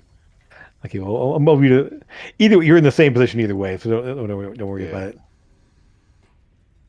I see how my dice are gonna roll tonight. Hey, better on initiative than on your first attack roll or saving throw. Hey, Sora, Yeah. Yeah. might want to cover your boobs. Yeah. Just Yeah, not with my hands. I don't want to see your boobs. So with that, it's just a minute earlier. We're going to cut to break, and when we come back, we'll jump into this and see how things go. As the fire of the person you killed off quite a while ago has seemingly appeared to deal with you. So we'll see you again in just a few minutes, about 5 to 10 minutes or so, and we'll get back into this and get this rolling. See you soon.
And welcome back.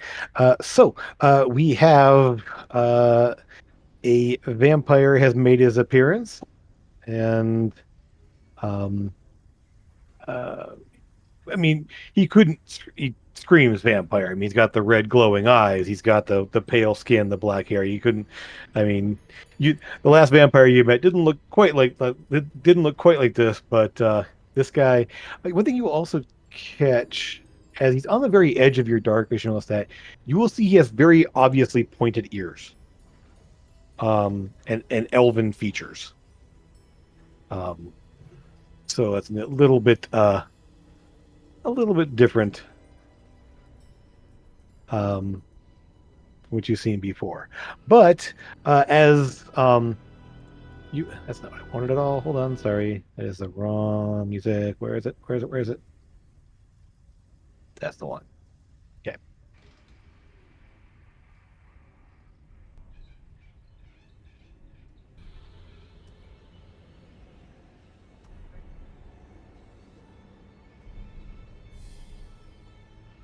Prince don't study science? What is Dow talking about? No idea. But it's not here, so That's fine. no worries. As you guys are sort of like watching him out there, the three other shapes, and Amethyst, you are not caught unawares by this, and you're able to, through your telepathic, let everyone know that they're coming, as Eyes and Ears also kind of screams out there, the ones below are attacking! As they kind of fly up over the sides, and you see three more. They're not refined like the one there. They are a bit more wild looking. They are flying, but they are absolutely. You can see kind of the pale skin. The fangs are already out. There is no hiding what these things are as they come surging over the side there. And let's see, as they come up over the sides here, one will go here, one will go there, and one will go there. As the space eel is sort of like not really a target. Like it's more like a what is that kind of situation here as they sort of fly into position. Lucas, the one, and they just come at you just like this all claws and fangs. As these things come, there's less.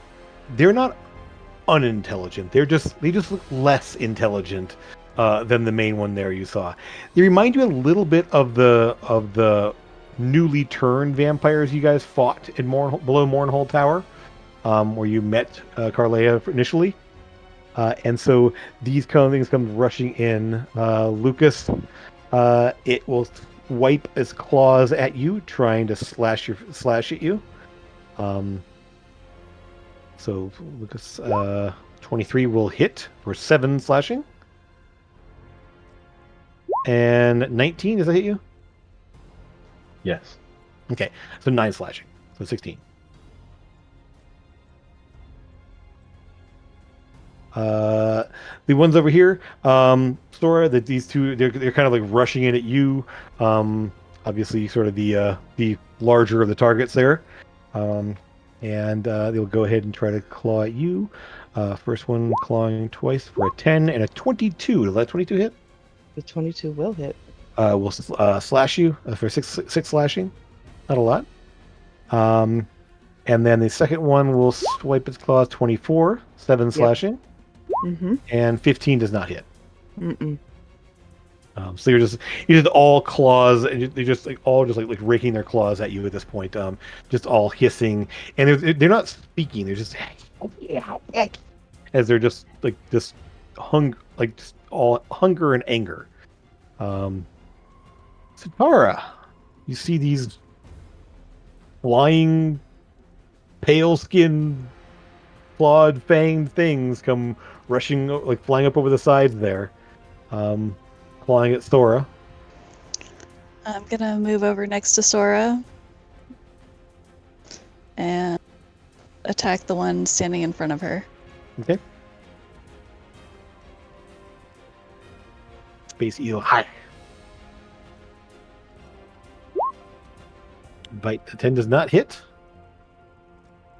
As it sort of They may move very quickly. They're very agile and kind of floating around at this point, and sort of like just dodges back out of the way, and just you put the tail around, and it just kind of does this like little like backwards motion there as teeth and tail swipe out and miss it.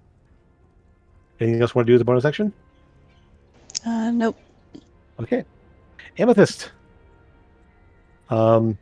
You see him just sort of like arms folded, sort of that classic villain pose, like just hovering in midair, watching as his minions have all surged forward to attack. Well, I don't like it. I'm going to attempt to cast Hold Monster on him. Okay. Yeah, that's going to be DC 18 Wisdom. Yes. There it is. Okay, Love you sorry. too, girls. My baby girl. No, I'm sorry. 14. He rolled low. So he comes. You know what? He starts to like you see him sort of like freeze for a second there, and he just sort of narrows his eyes and shakes it off. One legendary resistance gone. Okay. Okay, 1 second. All right. So, just want to ask, before we started the fight, I was showing Sutara the flying carpet. So is that still? Do I still have that out, or do I have to you have it activate out. It's fine. Okay. No, it's fine. You had you said you had it out. It's fine. Okay. Okay. So you cast a spell there. He does. We're going to resistance to shrug it off. And anything else? Bonus action, movement. You are not currently engaged, so you could move.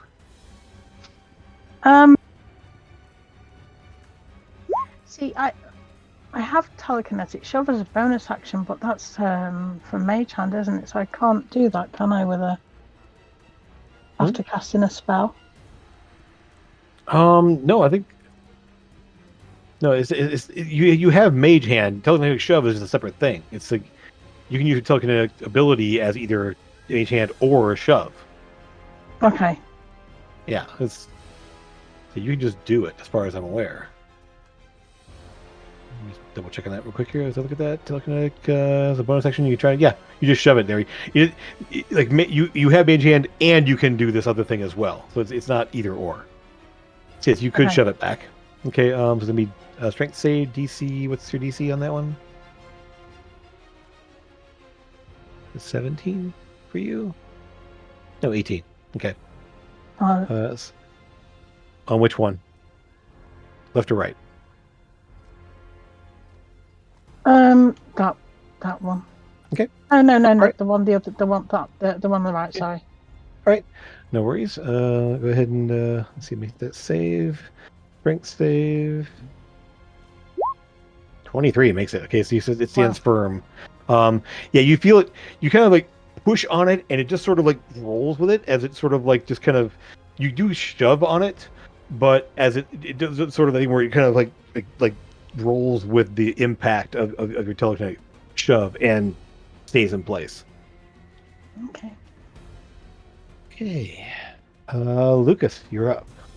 One on you is clawing at your face. Can I see Grimbar? Is he hiding invisible? He's invisible. So I can't see him. He went invisible, yeah. You can talk to him telepathically, but you can't see him. Yeah. You probably knew where he was initially, so yeah. But yeah, you currently cannot see him. Step to there. Okay. I thought he'd never leave.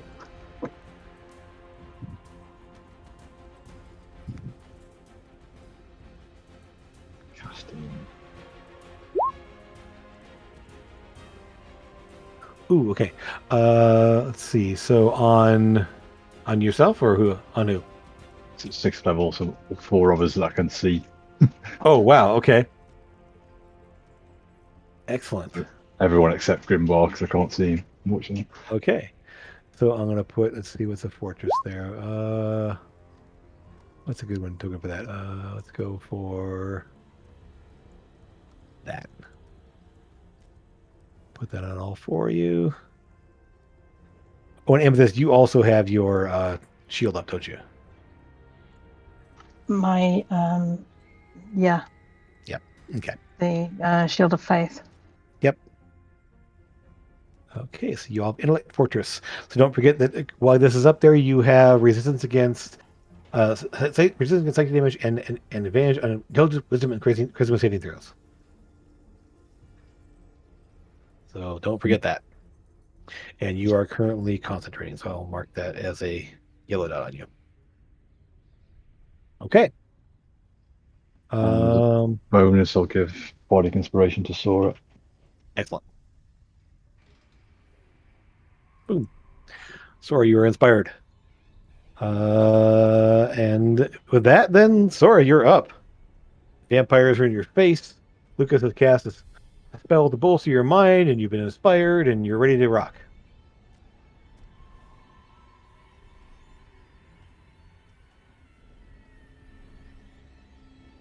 Can't hear you. You're muted, I think.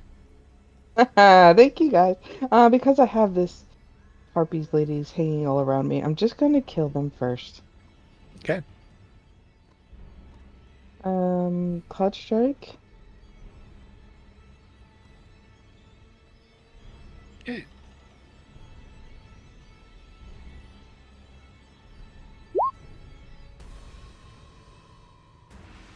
I don't. That does not hit. Nope. Well, I have Bardic Inspiration.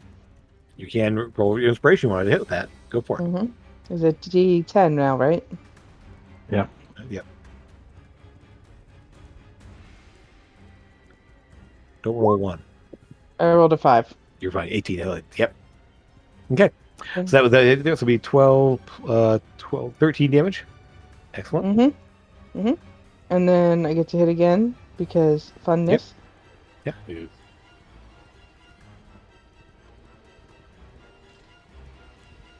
So Ew. if you were all levels of paladin, you'd what is that? 12? No, it does not hit. Yeah, that's ugly. You have your offhand strike. If you want to go ahead and do your offhand. I do want to do Sunburst. I do. Okay. There we go. Oh yeah, that definitely hits. Okay. For 11 damage. Yeah. So the hammers are just thudding into it. Yes, because I'm not big. So the first one from Cloud Strike hits. The second one sort of skitters off as it sort of ducks its head there. But then Sunburst comes in and smacks it there, just all hitting its center mass. You just feel you kind of feel bones cracking as you're hitting into this undead thing in front of you. It just sort of hisses in pain with each strike. Anything else? Attack bonus action. You want to move? Nope. Okay. Grimbar, you are up. You are currently invisible. You see these vampires are attacking everyone on the ship there, and you know that the one that spoke is still a ways off of the port bow.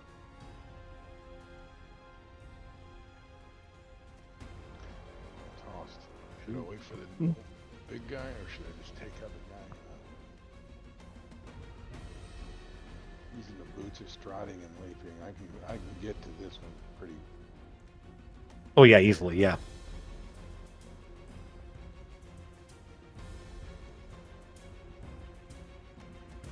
I'm gonna run, and I'm just gonna come up, and I'm just gonna try to slice his throat. I'm gonna bam, bam, bam.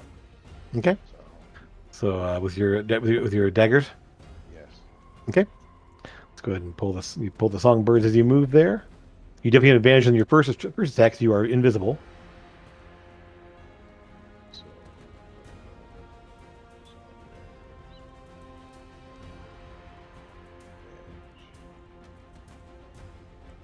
And because I'm invisible, do I get 2 sneak attacks?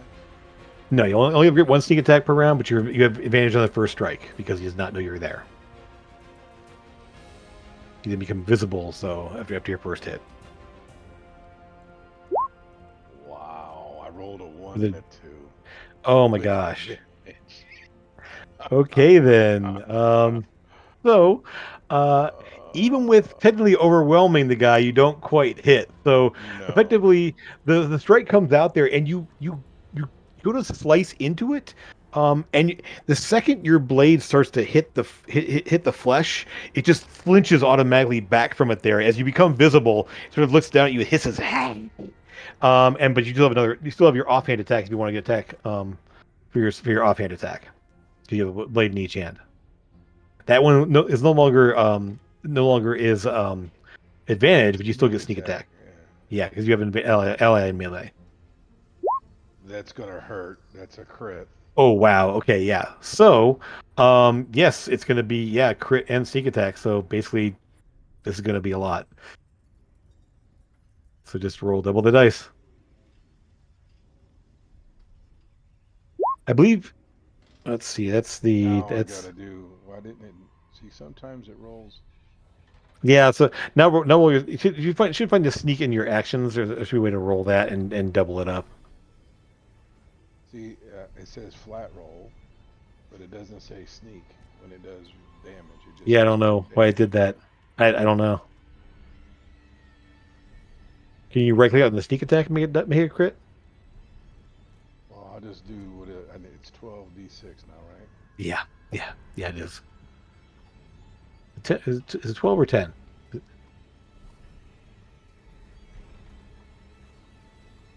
Are you 66 base now or 5d6? Yeah, wow, 66. Okay. Roll 11 more.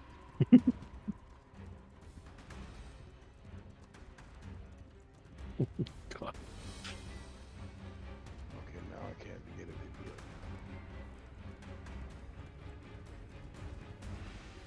it. So yeah, as it dances, as it lunges back away from it, there you just follow up with the second one, just shoving the dagger right into its ribs, and just like ripping upwards a little bit into there, carving out a good chunk of flesh in its chest. As we're waiting for that extra damage. Okay. Oof, 39, 44. Yeah, you just rip this thing up there, and it's like it is barely hanging on now, as you just kind of torn up the whole the right side of its torso, just starting below the ribs there, and just like ripping up through out of the way there. The right arm is kind of holding limply as it's like obviously not doing well. So that was move, attack, bonus action. So next, the vampire, looking at what's all going on here, seeing the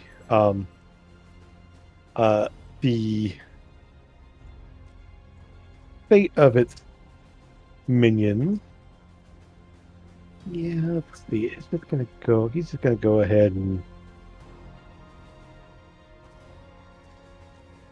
He'll stop right there. That's better. Why get in melee with 3 when he can just get with melee with 2? He flies up kind of over the edge there, lashes out with claws, a flurry of claws into there.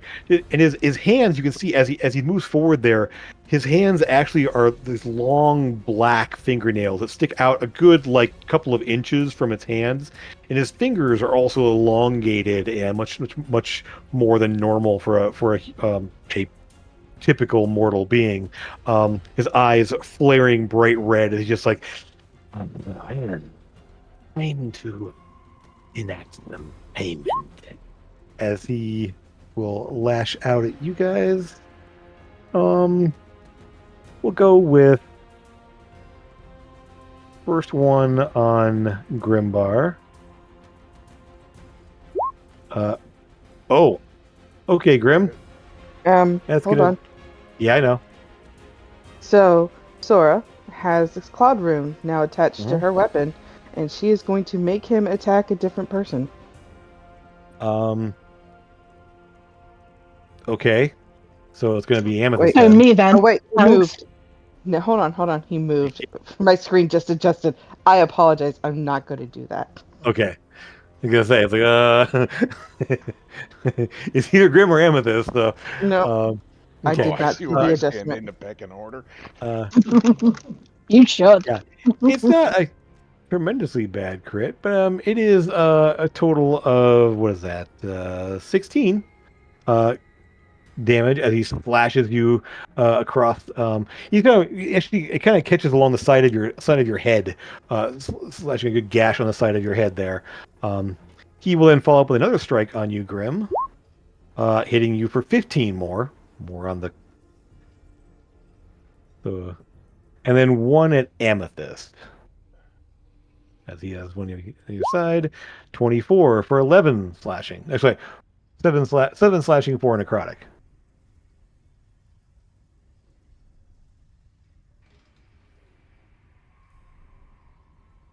As you can feel sort of the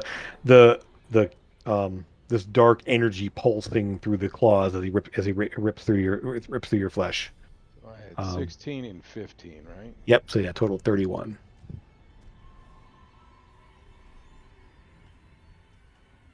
That'd be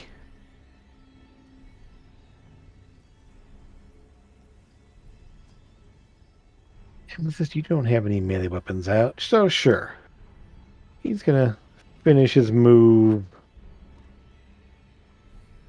I have claws. Ask Grimbar. Go for it. You want to claw him? Go for it. That's Grimbart. I love it.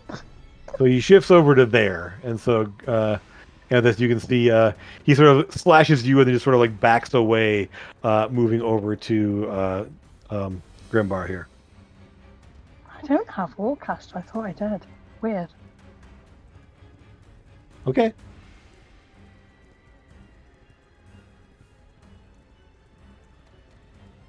I'm not going to hurt him, am I? But might as well. You can certainly try. No, No. he just it's he actually is wearing what looks to be plate mail, of some kind of ornate metal, like breastplate, and your claws just kind of screech off the metal, as it just sort of as he shifts over that direction there. That's that. The other vampires get to go now. We'll start with Sora this time. As the vampire minions there sort of, again, they're going to go one. Yeah, they're going to claw and bite at you this time. So the claw, it's 9 slashing. Mm-hmm. Yeah. No, it's fine. Okay. And then we'll try to bite. 19? Does not No. hit you, does it? Didn't think so. So essentially, he goes to bite at you there, and it just sort of like gets caught up on your. He's trying to bite at your neck there. He gets caught on your on the pauldron of your armor as you're. Now, The that's other why one, they always trying to bite at me. Good God. because that's what they do when they get a chance. Yeah. The other one tries to claw, doesn't do anything, and then the bite. This one, however, does bite. 27 to hit. Mm-hmm. Mm-hmm. 9 piercing, 7 necrotic. Mm-hmm. And that necrotic damage reduces your maximum hit point total. Mm-hmm. Yeah, normally he would gain that in health, but he hasn't taken any damage yet. Do that real quick. Every time. Because that one had not been hit yet. Okay. So there's that. And now this one over here. Grim, you messed this thing up there, so it's going to go ahead and try to bite you. Try to gain some health back from you. Claw and a bite. So first he's going to claw at you. 14 does not hit you, I'm sure. No, it does not. And then the bite, 23, however, will hit you, I believe. Yes, it does. So 7 piercing, 8 necrotic. And that 8 lowers your maximum hit points. I don't Gains no it. save.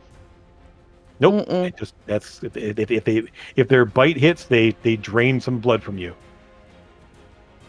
And he gains some health back.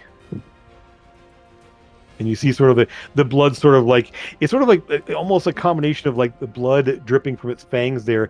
And there's a trail of like dark energy kind of pouring out of you into it as it draws its fangs back. And a bit of the wound seals up a little bit Is this permanent? until you long rest. However, if you die by having your maximum hit points reduced to 0, you will come back as a vampire. Ooh. Okay. All right. Sutara. Okay, Flying and biting at Sora. I'm gonna go for the one in front of Sora again with my Okay. bite and tail attack. Excellent. Oof, 12. Nope. Need one more.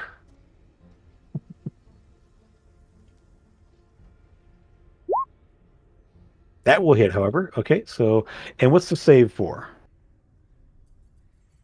Good question.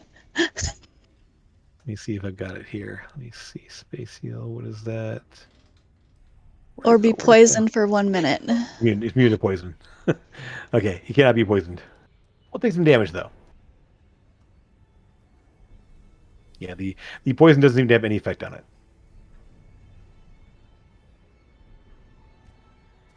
But it does, the tail spine does like splash into it there, sticking into it there, and you kind of pull it back out with a kind of little dark gout of black fluid from the thing there as it as you do that.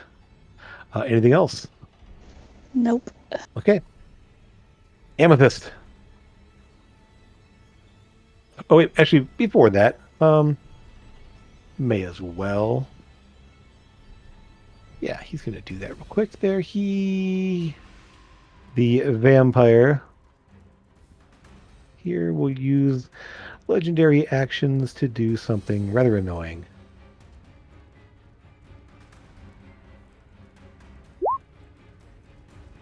Oh, okay.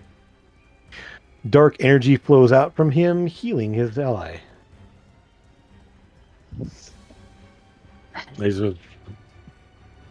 You see like black energy pouring out from his hand there, flooding into his ally over here there, and more of the wound stitches up. Was that a spell? Nope, legendary action. God damn it. I don't like that. Is the feed blurry for anyone but me? Nope. No. Okay, weird. My screen image is blurry. I don't know why. Okay. So that's that. So that was okay. Amethyst. Now it's your go. Okay. I'm gonna cast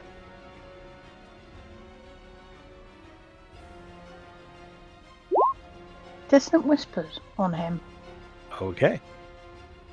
because I don't like him. He's not going to make that save. 17 psychic. And how many points would my permanent hit points drop by? 6? 8. 8. I'm also gonna fly up 20 feet or so just to keep me out of. I know they're flying, but just keep me out of the way of them for a bit. Okay. Sorry, 1 sec here. And this was also makes him move away, right? Is that correct? Yeah. Okay. You know, that's fine. He doesn't care. Mm-hmm. And so he has to move back. Flies away from you. And you fly, you're also flying it. And you add the wings to you. Okay. No. Is that the 20? Is that the 20 for you right there? Is the 20 how far up you are? In the blue. What? On your token, I see the blue circle has 20 in it. Is that how high you are? I haven't done that. I can't see it on my screen. Oh, no. That's armor class. Sorry. Okay. All right. No worries. I wasn't sure what that was. Okay, so that was your action. You move. Bonus action. Bonus action. I'm gonna do the same thing again. to that one. You can't cast 2 level spells in a turn. You can do a cantrip, you can't do level spell. No, it's not a spell. Which one is it? The bonus action that I did before, the telekinetic shove. Oh, the shove. Sorry, I thought you were talking about No, the it's spell. Okay, gotcha. All right. So that one, it's gonna make that straight. It has to make that strength I save. could twin spell it though, but I didn't. Let's see. Let's make a strength save. 16 does not make it, so it does get shoved back. What? Okay. Lucas, you're up. Sorry, go ahead. I think the DC is 14 on that. Isn't it 12 plus your spellcasting modifier? Isn't that what I read? It came up as her 14 was her DC save. It's 12 plus the ability modifier of the score increased by this feat. Oh. So it should be you increase wisdom. Sorry, okay, never mind. It is 14, you're right. Okay. Sorry. Yeah. Oopsie. Okay. No, it's all right. It does get staggered a bit, but it takes a half step back there, but then kind of rights itself and stays where it is. Case. So now, Lucas, you see the main vampire was hit by something and backed away. How far away is he from me? I think you're at 30 feet back. So from you, we'd be 5, 10, 15, 20, 25, 30. Oh, he should be a little further back then. So he's actually he's 40 feet back from you. He's slightly off the map. I'll just put it that way.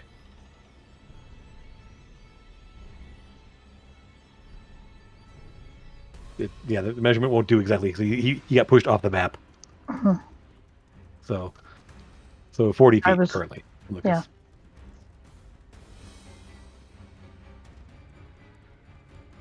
Yeah, he moves as far as his speed allows, doesn't it? Yeah. So technically he'd be 45 feet from you because he has a 40-foot move. And he was here when he moved. Yeah. Fine. We have the one that's still on you there that's been healed a bit.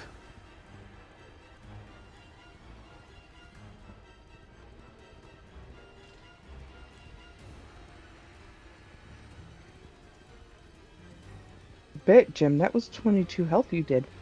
Yeah, no. Almost max. Mm-hmm. Yep. And this Whisper is only... It's not lingering. It just makes him run away and that was it, right? He can come back. Yeah. Yeah. Okay.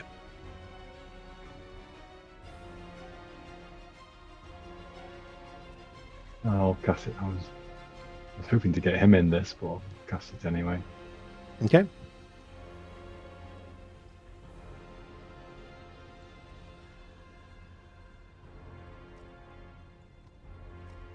What is it? Okay. All right then. Lord. Crit on Steel Wind Strike. So, and the way that reads, that's the attack roll for each person. You roll the attack roll for each one. You roll the attack roll for each one, but okay. So that first one, 41 to this one. Yeah. Yeah, the force critical. Yeah, you just rush the back of its skull as you pop into view next to it there, and just literally, Grimbar, you get kind of covered in black gook and stuff as his head explodes suddenly.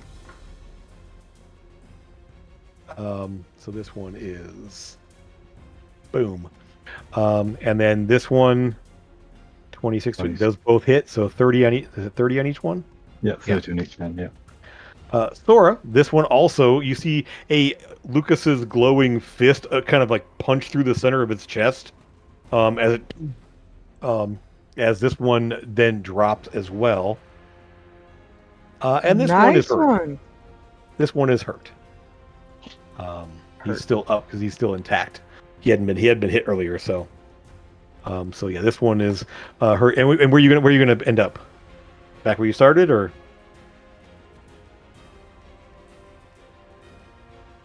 I'll handle.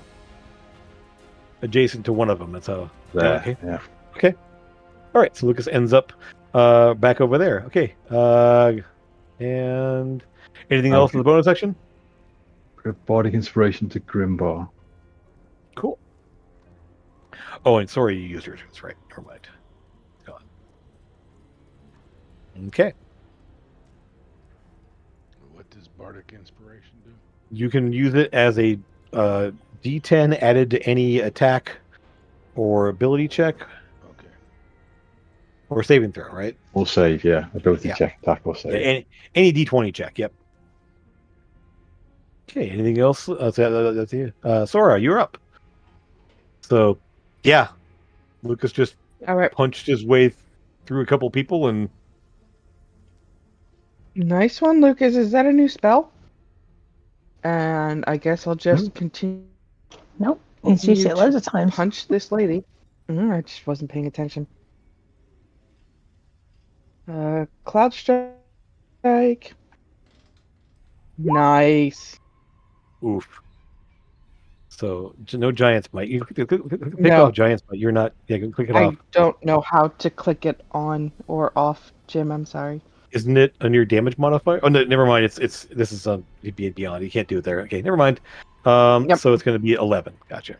Mm-hmm. Oof. Good crunch into it there, as it's Mm-hmm. already sort of like you can see it's kind of favoring one side where it got punched in the back by Lucas, and you sort of like kind of crumple that side in a little bit more from the first strike with Cloud Strike. Next hit. Next one. 18 will hit. Mm-hmm. Here's the damage.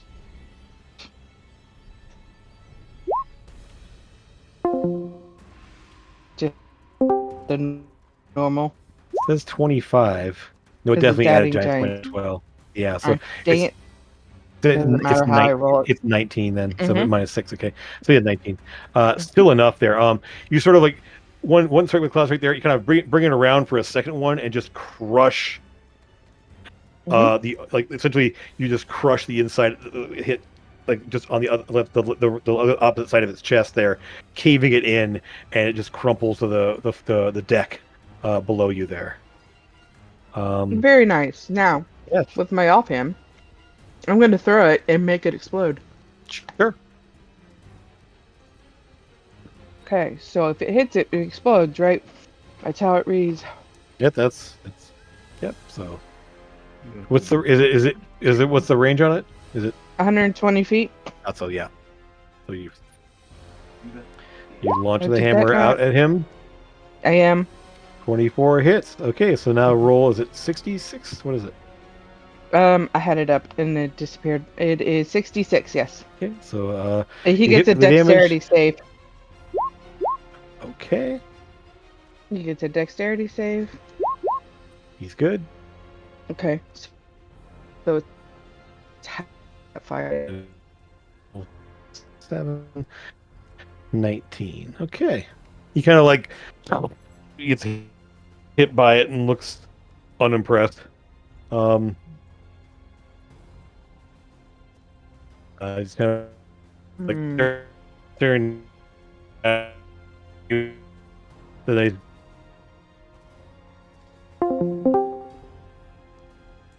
Mhm. You're next, Mr. Dude. You have surprises, I see. All right then. Grim, Mm-hmm. you are up. Can I switch to my bow? Sure. Yep. Easy enough. He still certainly looks surprised when we killed her. I'm gonna shoot him with my bow. I'm still on force, I believe. Yeah, I think so. Yeah, I haven't heard you change it at all.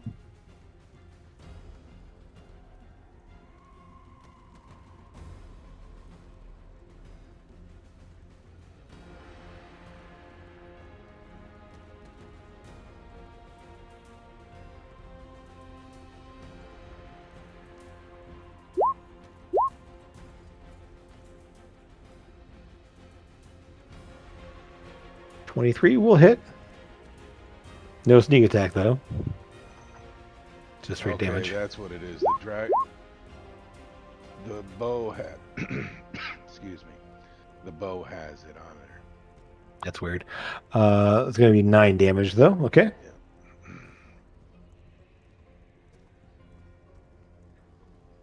Okay. So he's like you sink the arrow into his thigh, and you sort of like snaps off the shaft from his leg there, kind of glaring down at you. Well, aren't you very annoying? And he will rush up to you, flying right back to where he was, as it is his turn. And yeah, he's gonna go ahead and claw bite on you. Why not? And he comes in, flash. The first one will be 20 for 11 slashing, 3 necrotic. The second strike, 19. It's Um,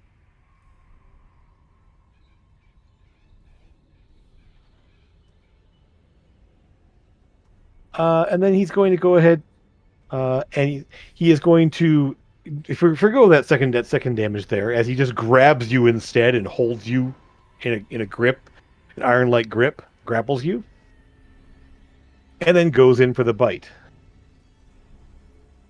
with advantage. That will be I don't have any recourse on being able to pull away from the bite. on your turn. You can, yeah. Like if so, Oh, he's literally picking me up. I can't. he grabs you. Yeah. Okay. Essentially, he didn't do damage. He just grabbed you instead. He just pulls you in to bite as part of his attack. I mean, when you have an action, you can attempt to escape the grapple, but essentially he has you grappled as he basically made a grapple check on you with a second attack and just grabbed you and then went in for the bite. That will be 6 piercing, 18 necrotic. And at 18 comes off your maximum hit points. Okay, so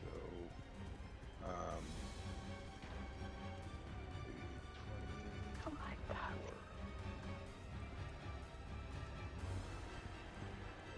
I'm a vampire. You're not down all that far yet. There's no way. 5. Yep, I've been keeping track. You've only been hit like 3 times. It's just the necrotic damage that comes off your maximum hit points, not the full damage. And it's your maximum hit points reduced, not your total hit points reduced to 0. Oh, I got. And Well, right. According to my calculations, I have 109 damage, and I have 111 points. Because I mean that's 18 and 8 taken off of my maximum hit points, and that's 26 damage right there. No, you're not taking that to both. It's your hit points are lowered by the damage, and your max is lowered. So it means you can't raise it back beyond that. You're not taking it off twice. You're just taking the damage and then also lowering your maximum.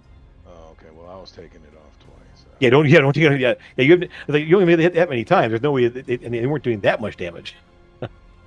So if you do it on your sheet, it lets you keep track better. You can just click on where Your hit in the points. little box between where it says heal and damage. If you click the number of damage you take and then click the damage, it will take that off for you. But obviously, I don't know how to use that, because if you pull it up, you see what my things are, and it's just not. It's not right there. You click on your hit points there, it brings up a window of what you've taken and what your max is set out and everything else. So, okay. Well, I mean, I know you're not that low yet. There's no way, because Well, you've no, only I been don't hit. care if I am. It just No. me. Okay.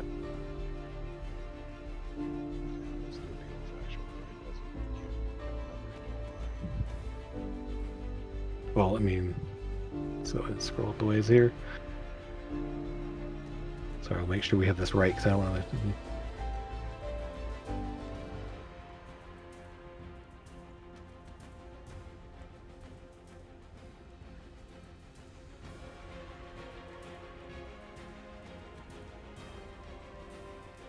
I guess it gives the rest of us a bit more time to prepare what we're going to do next. Yep. Sutara, you are on deck, so you get to do what you want to do here.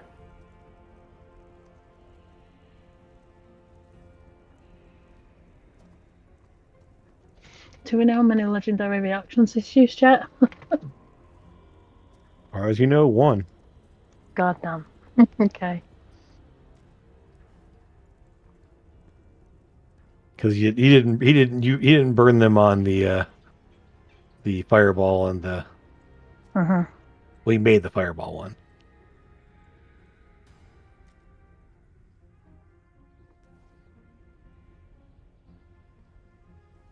Yeah, I can't tell which attacks were on you, but they were only. Well, right above Sutara, she attacked for a 12 and did 6 damage and 7 piercing. Yeah, that was. That claw missed. That bite hit. Yes, that was only 15 damage total, and 8 of it was necrotic, so 8 comes off the maximum hit points as well. But you don't lower. So every hit that they do, even with their claws, the necrotic comes off of the maximum, right? Right, but the maximum it doesn't come off your. It doesn't come off in addition to the other. It's 15 damage, and you lower your maximum by 8. It just means you can't heal it back up again. Yeah. I think you've only taken like maybe 20 something in off your max damage. But total damage, I think it's somewhere in the order of like 50 or 60. Well, I'm just trying to go back. Now here it is.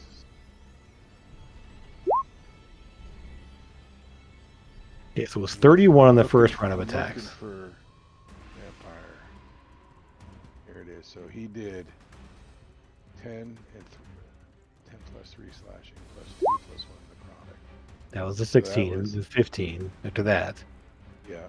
So And the third one was against Amethyst, not you. And that was only. And Did he do and only the bite takes it off that your maximum 10 hit plus points. 3 and the 2 plus 1, that's doubled, right? What? No, no. The 10 plus 3 is That was a critical. yes, and then the 2 and 1 with the extra. He rolled terribly on the extra. Okay, so that's 15. That's what. 16. Yeah, total of 15, 16, and then 15 to 31. And actually, none of that comes off of your maximum hit points because those were claw attacks. Only bites come off your maximum hit points. And 15. So those and that, so that 8. And No. that 3, those damage comes off the maximum. No, only bites come off your maximum, not the claws. The unarmed attacks do not come off your maximum. Only the bites.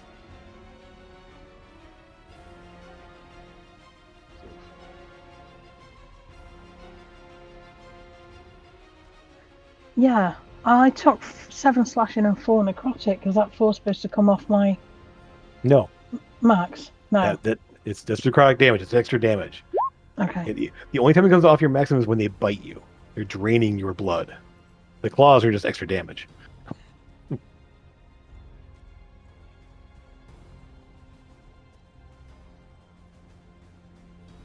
Okay. Correct, Sutara. Exactly. I have 11 hit points left. Okay. And Your max is probably somewhere around 60 right now. Maybe.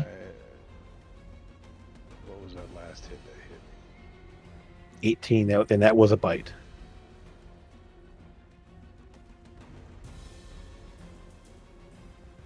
Yeah, I'm pretty sure only been hit by 2 bites. So 18 and 8, that's going to be 24. Okay, then that should be it. Off your That's maximum. it. Yeah. Because the rest were all claws. Okay.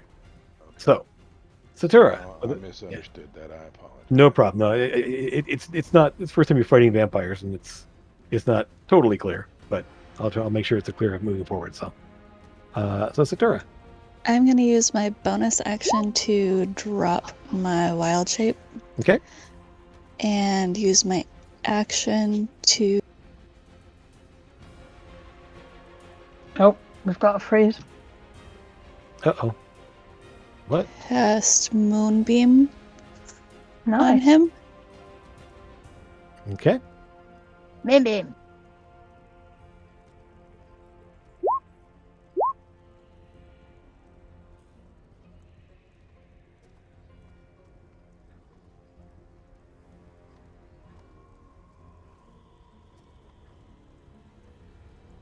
Nope, that's not it. Let's try.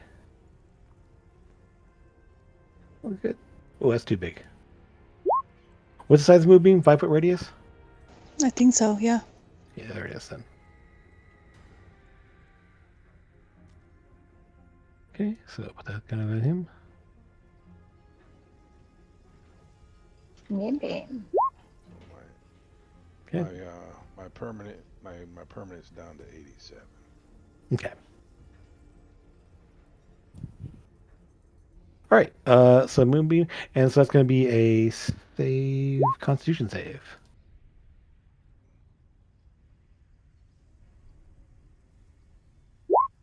Ooh, makes that save. So half damage.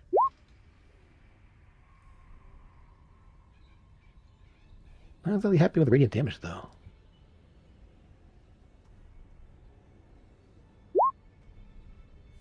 Okay.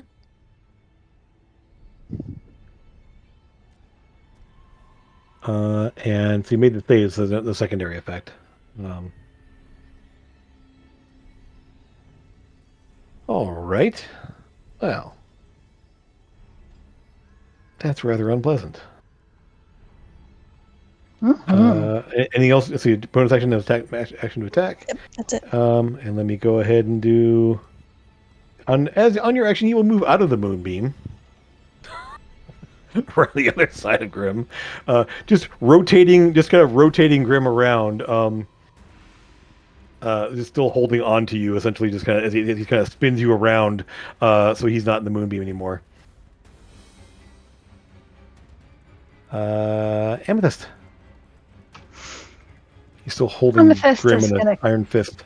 cast a fun little spell. Oh boy.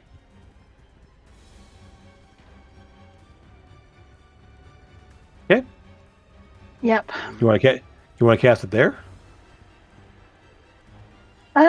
Actually, probably not. I'll probably cast it further away. Yeah. Yeah, it's a range attack. Ah. It's the only one that can fly. The slug can't fly. Sorry, I've got measurement. Go on then. Okay. Do it there. And then I'm gonna use him.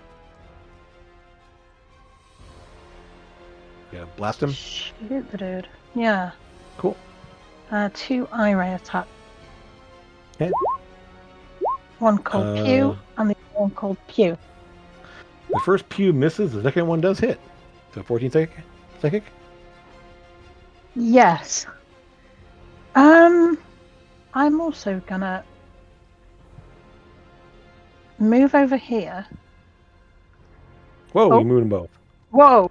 Move them back. You had you both selected when you moved. Yeah, apparently. I'm gonna attempt to do the telekinetic shove thing again. Sure. To see if I can just push him a bit closer to that moonbeam. Okay. Sure. He'll make a strength save. Does not make it with a 10. Nice. Of course, Grim is going to get moved with him because he's grappling him. I won't be mean. Never mind. No, but do it. Oh, I forgot that he was being grappled. Sorry. He doesn't. It's like you shove them both. He just kind of gets shoved, and so basically he gets shoved while he's holding Grim still. So, because Grim doesn't get moved by it. Grim doesn't get moved by it. So. No. Okay. Yeah. Okay. All right. So he looks at you. Go ahead. I do have Warcaster. I've just seen it. Like, what? Okay. I didn't see it before. What's going on? Okay. Sorry. Well, now you know. Mm-hmm. You were flustered by vampires. So yeah. I was. Yep. And who would not be?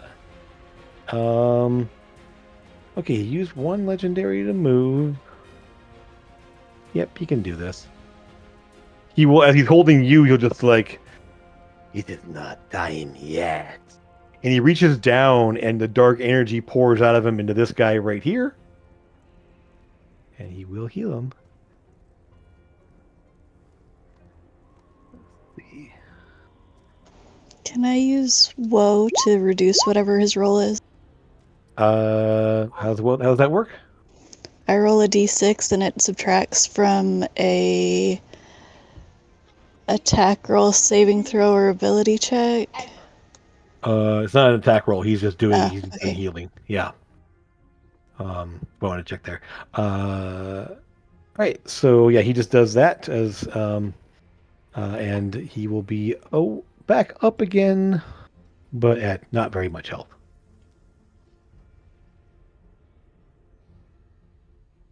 Okay, so it sort of like stirs and kind of looking up at his master there standing over him.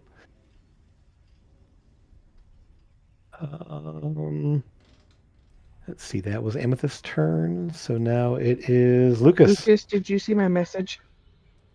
Don't be silly. Rob doesn't see messages. I know. I whispered him twice. Where? Okay. Right, yeah.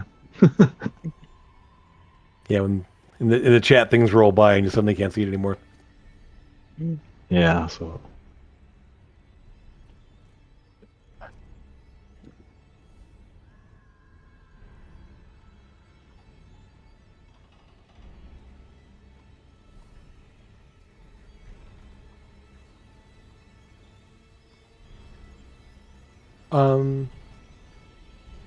Sutara, you can move the moonbeam on your turn. Was that an action or a bonus action? We need to move it.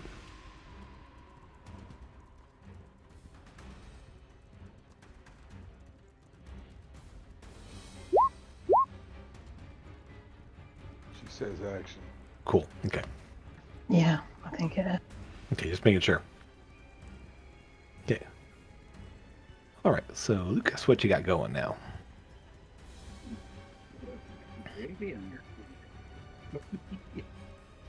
I'm just going to cast at him.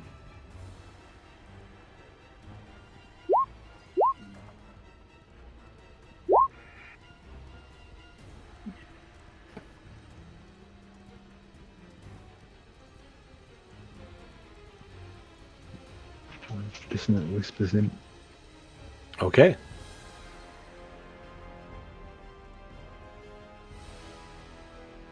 Okay, woof. 25 psychic. See if you can make a wisdom check. He hasn't made one yet. 17 does not make it. Oh, sorry, hold on. That is not correct. It's not a +2, it's a +8. So 23 makes it. Never mind. Yep, so he does make it to 23. Sorry about that. Clicked the wrong button. Okay, so he will resist at least. Take some damage, though.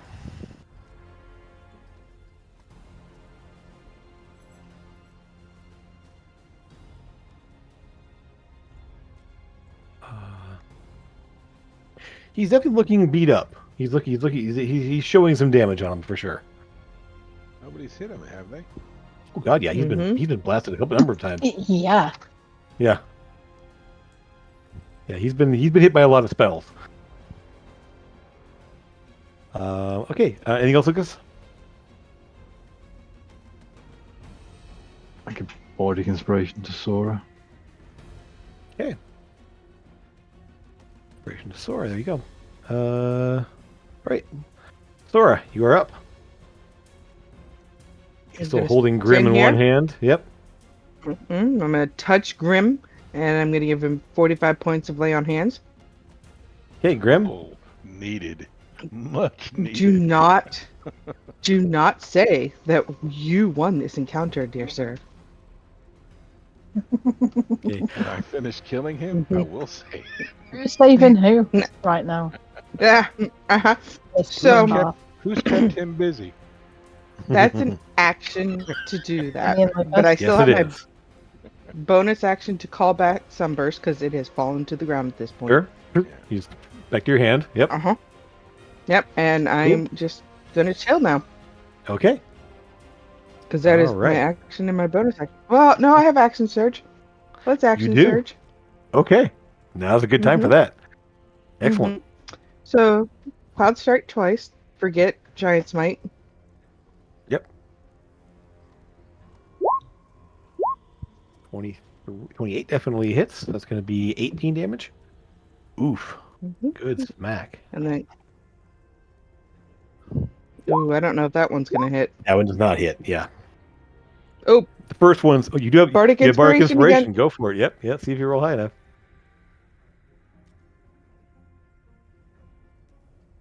Come on.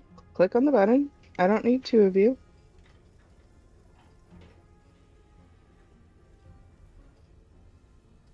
Why does nothing ever work when you want it to? Because it's all slow. What's the roll? Yeah, that definitely hits. Okay, so yeah, you just hammer away, just smack him twice. What's the second damage? It rolled 13? Oh, that's Nope. it's 17. 17. Yeah. Okay. Bam. Okay. Yeah. It definitely you crack into him twice. Yeah. He's looking pretty hurt. Well. And then that's me because I don't get a bonus action. He's a vampire, so he doesn't really get bloody, but he basically would be bloody in this case. What's my point? I don't get a bonus action with action surge, right? No, you do it's not. Just my action. It's your action. Right. Yep. The 2 attacks. Okay, Grim. Now he is sitting there holding on to you right now. You can use your action to try to break out of it, or you can just go ahead. Do I get advantage by attacking him with him having my hands on me? No. He's biting me in the neck. Do I get advantage? He is basically holding you and just thrashing you around right now. So no, you don't get advantage. Like he is controlling your your every movement right now. You do get sneak attack though because I'm standing there. You will get sneak attack when you hit there, but you do not get advantage. No, but you don't get disadvantage either. I've dropped my bow and I'm gonna hit him with my daggers again. Okay. First attack. Second attack. Okay. First attack will hit. Second attack will hit. Roll sneak attack on one of those. Okay. First attack.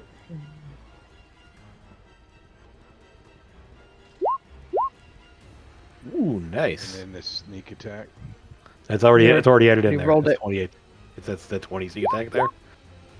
So the second one. I don't get a D4 plus 6 because I get damage because I'm finessed weapon. But you don't get sneak attack twice. You only get sneak attack once. Okay. Well, so Grimbar, when you look at it, your D4 plus 6 was that 8 you rolled, and your sneak attack was the 20. Yeah, it already did your. It's a 28 damage with a sneak attack. It didn't do it last time, but it's doing it this time. It did it this time, yeah. So now the second attack, you're gonna go ahead and roll damage on that one, but it's just the piercing. Now watch, it's gonna roll. It probably will, but it'll do the piercing and sneak attack separate, I believe. Yeah, it's a plus 13. What? Why is it adding 13? Yeah, sneak attack. It's adding sneak attack. So it's just going to do another 7 just have to damage. take It's the just 7. Okay, got it. Okay. All right, good hits. So it's going to be a total of 28, 35. Oof. Okay. And can I break away now? Can I try? It's your action to break away. It's a full action. You're trying to pull yourself away from him, trying to get out of his grasp. So it's either do that or attack, and I chose to attack. Yep. Correct. Yeah. So you attack, use your bonus action. Hey, it is his turn. Sort of looks at you, and as he quickly just smiles at you, as most of the damage you just did to him heals up, as he do regenerate. This will regenerate a little bit as well. The ones on the ground do not. He would just look at you and look at you, Sora. And let's see. Yeah. He will just just toss Grim. Just kind of just drop Grimbar. There Where? in the In moonbeam. Moonbeam? He just like drops you in the moonbeam. Mhm. I don't understand it. He just lets go of you. That's he just chooses to into the grapple. And then turns to you, Sora. And Bite your boob. no. Yeah. Yep. He's gonna bite my boob. Preferably the right boob, because your daughter bit the left boob. Gonna be that way. He'll go ahead and attack you. Mm-hmm. One. That's kind of his job. Not Well, really. There's plenty of other things to do, but yeah. 15 will miss. Yeah. 26 will Mhm. hit though for 12 damage Yeah. or necrotic. Mm-hmm. And then it just smacks you one more time at 22 for 19. Mm-hmm. Both of those will hit. Okay. And just looks at you and it's like, what I really want is to know, are the ones my daughter went with dead? Yeah. Did you kill them? Yeah. Well, I didn't specifically. We, as a group, did. Okay. Good. Then I don't have to hunt down anyone else after this.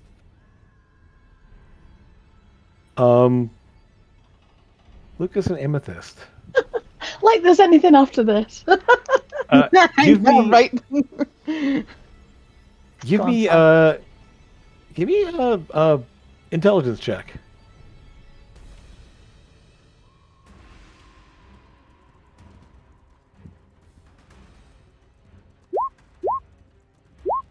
Amethyst, they're not dead. They're not all dead. Well, I know Koresh isn't dead. Yeah.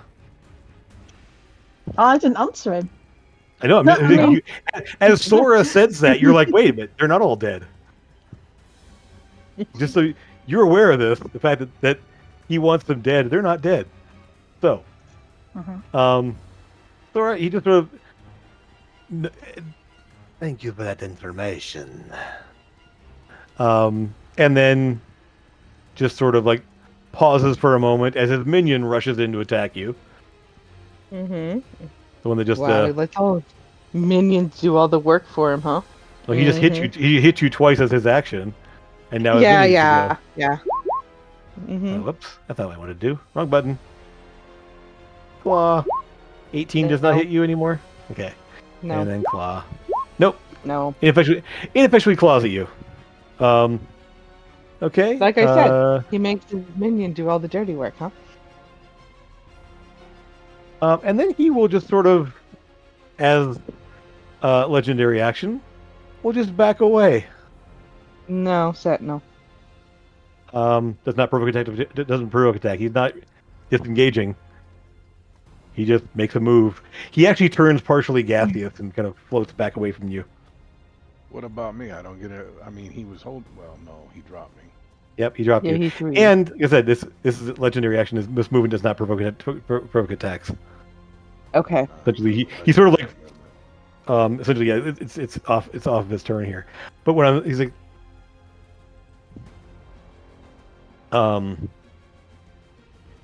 I thank you for dispatching Chicken. the ones that took her from my side. They're not the all ones I dead. really. She'll chime in. Oh, they're Koresh not. is alive. Oh, we're gonna Don't kill him. tell him who. Who is this No, we're crash? gonna kill Koresh. He's ours to kill. The one who sent Okay. your daughter to Mournhold Tower. This is where she died. Just where she died. Do you know where this crash is? Well, he's talking. Can I shoot him with my bow since he Not your- dropped me? No, It's not your it's turn. his turn. It's still his turn. I mean, Koresh is our issue. We will deal with Koresh. And I killed your daughter, so let's go. Stop running off, you little chicken. I see Also, none. as far as we know, he's on a ship called the Reef Runner. I appreciate that. As you simply had to defend yourself from a predator. They were the ones who took her from me. And he just sort of like gives a phrase in Elven, but it's a very old Elven. The words almost don't make sense. But the surviving one here will sort of look from you back to him, and sort of start to back away from you. Sora, do you let him? No! He's not going anywhere. I'll do Sentinel. Okay. Mm-mm. I don't want him getting away.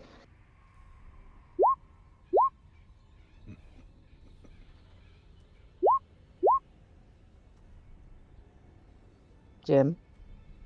Go ahead. Make your attack. He's trying to move. Oh, Sentinel is This an one attack. goes to I move wasn't aware. away. Hold on. Yeah, Okay. you said Listen, this is yeah. the first. This is the first time Sentinel's actually worked. He's provoking an attack of opportunity, so he's not disengaging. He's literally trying to move away from you. So, are you going to hit him? It's not even a sentinel thing. Yes. It's just, are you going to hit him? Okay. I am. Okay, that won't drop him. Is Do you want to 12. smite? Considering you have a smite, you haven't used smite on a vampire once. I'm like, okay. No, because Wondering why the paladin I hasn't bothered using smites in a fight with vampires. Why But haven't you okay. tried to turn them? Because turn on dead only works for certain creatures. Yeah, they're a little too powerful typically. And But yeah, you want to smite him? yeah. He but might yes, be. I'm I sure will the others smite are. him. Okay. I'll smote him. Okay. Consider him smit.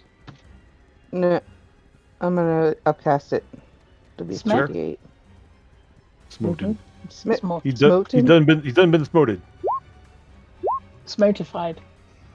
Wow. Wow. Yeah, Sora. it was a crappy roll. 1, 2, 3. I rolled it. Okay. You are. Essentially, you smack this thing. The radiant energy just burns up his body as he just kind of falls off the side, and he's just like it's kind of this silent scream as he is knocked off the side by your hammer. There, definitely not. See, that's like- what I was planning on doing next. I was gonna 3,000 kick him off the side, but that works too. So yeah, you just smack him there in the face, knocking him back over the edge. As that's his turn. Sutara. Alright, I'm gonna move my moonbeam over vampire dude. Okay. Maybe. All right. Let me Essentially- breath weapon. Okay, so that's going to be again. That's going to be a Constitution save again. He takes it. Yeah, he'll take it. 10 damage. Okay. He just sort of hisses in pain as the moonbeam shifts over on top of him again. You're making it very hard for me want to leave you alive. I don't think you should. Mm, And then as a bonus, I'll healing word Grimbar. Okay. Come at me, bro. We did take You are- great pleasure in hunting down your daughter and killing her. After she And attacked I us in will- the cemetery. Lord, Bertie. Oh, dear Lord. You choose I don't to want him make to this get away. more. You choose to make this more personal, do you? It I is can hunt down personal. the ones that You just I can boarded our hunt- ship and attacked us. I can hunt the ones that you care for as well. However, I wish to hurt the ones that took her from me, not the ones that ended her. So, I leave You- my whelps with you. And as this is your turn, he will move away further. He's still within range of you. Yeah. But as Lucas has just pointed out, we can't really kill him, can we? Because we'll need to know where his coffin is.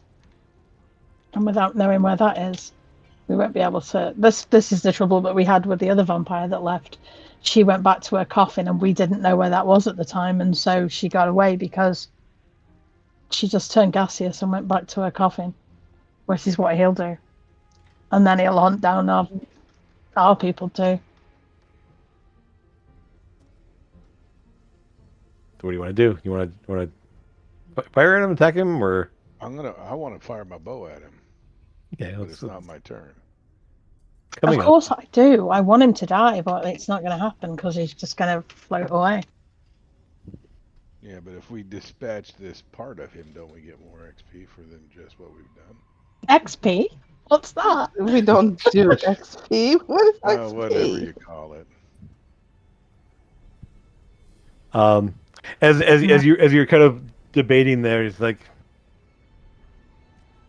Just I go. I will leave you with my name. I am Amborn Zolas. And hopefully you will never see me again. Before you go, Don't. I'm gonna Count shoot on him with that. my bow. Can I shoot him with my bow? Sure, go ahead. That's your turn. Yeah, go ahead and make the shot.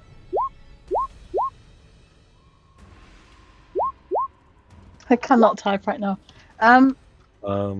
Before he goes, My bow breaks anyway. I love it. No, it's funny though. Like, you take the shot and he just catches it and just snaps it in one hand, just like kind of Before tosses you it aside leave. contemptuously. guys, who's got Grimbar. the cloth that Elsley gave us? Have I got that? I think it was Lucas because he used it to scry. Yeah. Lucas was using a scry Yeah. on him. Can Well. you rip it off and give it to him? Give him half? Can he scry? You don't know. I'm sure he knows somebody who can, even if he can't himself. Are we working with a vampire? Is that what we're Working doing? with him. We're not working with him, but if he wants to take down Koresh, that's doing us a favour. Right, but you're giving him things to help him do that. That he's working with To him. help him to kill the guy that helped to kill the people? Yeah. No. Can't win this. We can't kill him and not he have to knows deal this with at him this in the point. future. Yeah, you can kind of see, like even if, like he's still healing and he's still just like, I mean, like he's at this point just like, I will make you this vow. I will harm neither you, nor your crew, or anyone else. For the gift of letting me deal with the ones that took my daughter. Can you find him if we give you something that belonged to him? It will help, yes. Rip it in half, Lucas. I was going to deal with it. Might as well just give it to him. No, rip it in half just in case. We still might find him first. Okay. He will, I don't like it. as he's like, go ahead and drop it. I will get to it. Yeah. We're still moving, aren't we? So yeah, I'll just. Yeah, drop him. he's kind of like, yeah. At this point, yeah, he will go ahead and just fly down and grab it. And it is rare to find those who think beyond the bounds of good and evil. I have not encountered such since before this world broke.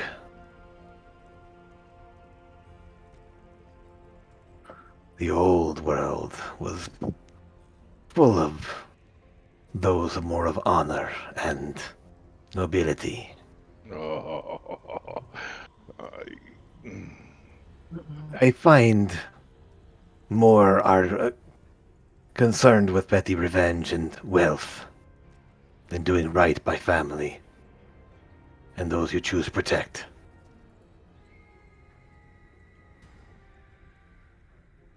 I thank you. So, God damn it. clump of fucking dust. Were you a Kodinov supporter then? What's that? Drasar Kodinov? It's the name of the Dark King. The real name of the Dark King. I know not of this person. Okay. You're talking about royalty, and that was...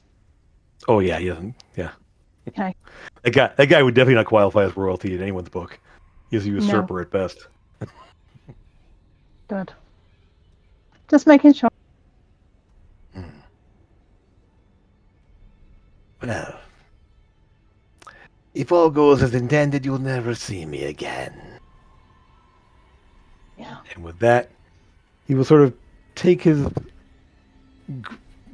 very elaborate bow while flying and split away. Oh, literally, when he said that, he was going to hunt down our families and people that we love. He can't do that if we kill him. But we can't kill him unless we know where his coffin is. We'll find it. We always do. Well, maybe when we find his coffin, we can dispatch him. Now that we know his name, we might be able to scry on him. We'll see. But right now, we can't. There's nothing we can do. And everything is quiet once more.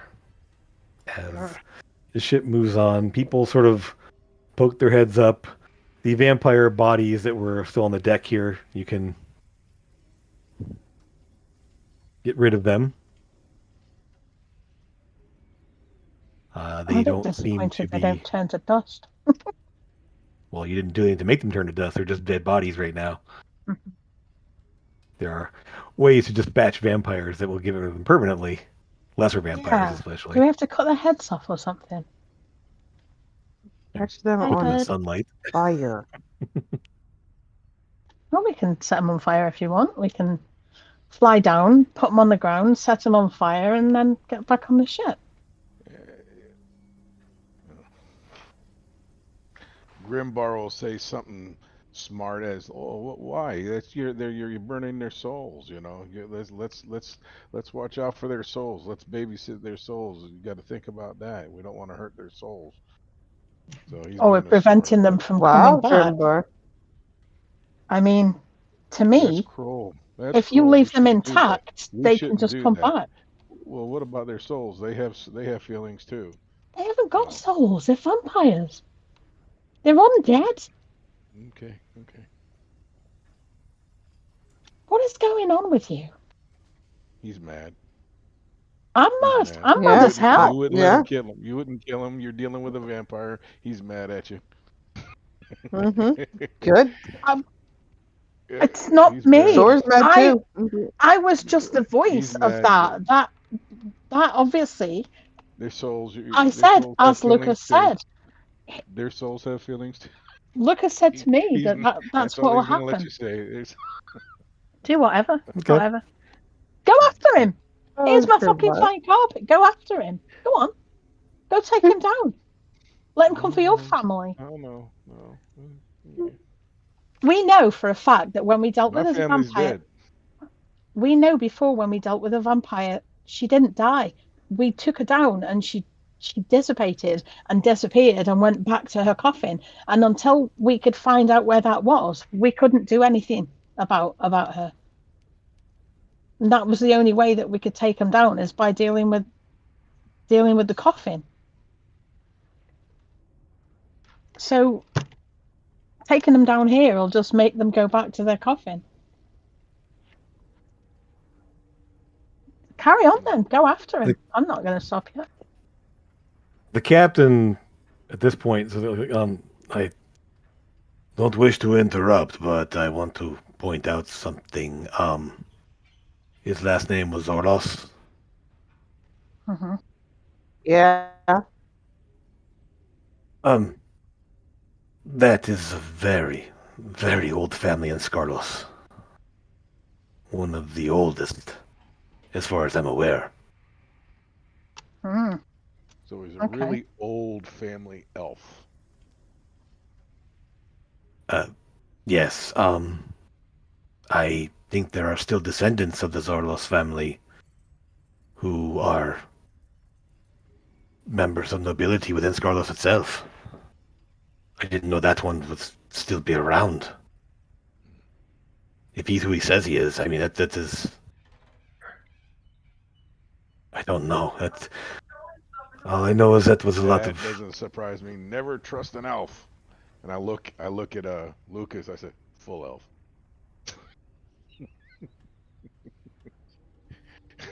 Your biscuits are soggy later. Is there a full elf? Is there a full elf? Oh, the cook is a full elf, yes. Oh. As am I. Yes, she is. As is the person standing right in front of you. I was just going to say, isn't Sutara an elf? Yep. No, she's half seal. Seal? What? There's an eel, not a There's seal. an eel. Oh, an eel? Good I thought lord. she was a seal. Why would she be a I thought she said spiny seal. No, space eel. No, space eel. Okay. Yep. My grandkids were around. Oh, There's no. A lot of noise in the background. I apologize. So, well, I'm glad he's gone. I mean, you have to deal with the bodies left behind, obviously, but that could have gone very different if we had been caught unawares. But it sounds Good like he thing was they had looking their for eyeballs information. out. Yes, Grinbar, you actually spotted them first, so well done.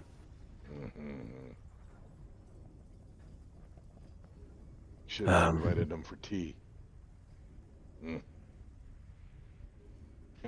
I'm grumbling. That's all I'm doing. Of course.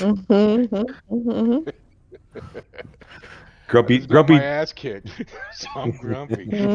Yeah, you are still feeling it. You definitely feel a little bit weak. You definitely have taken some.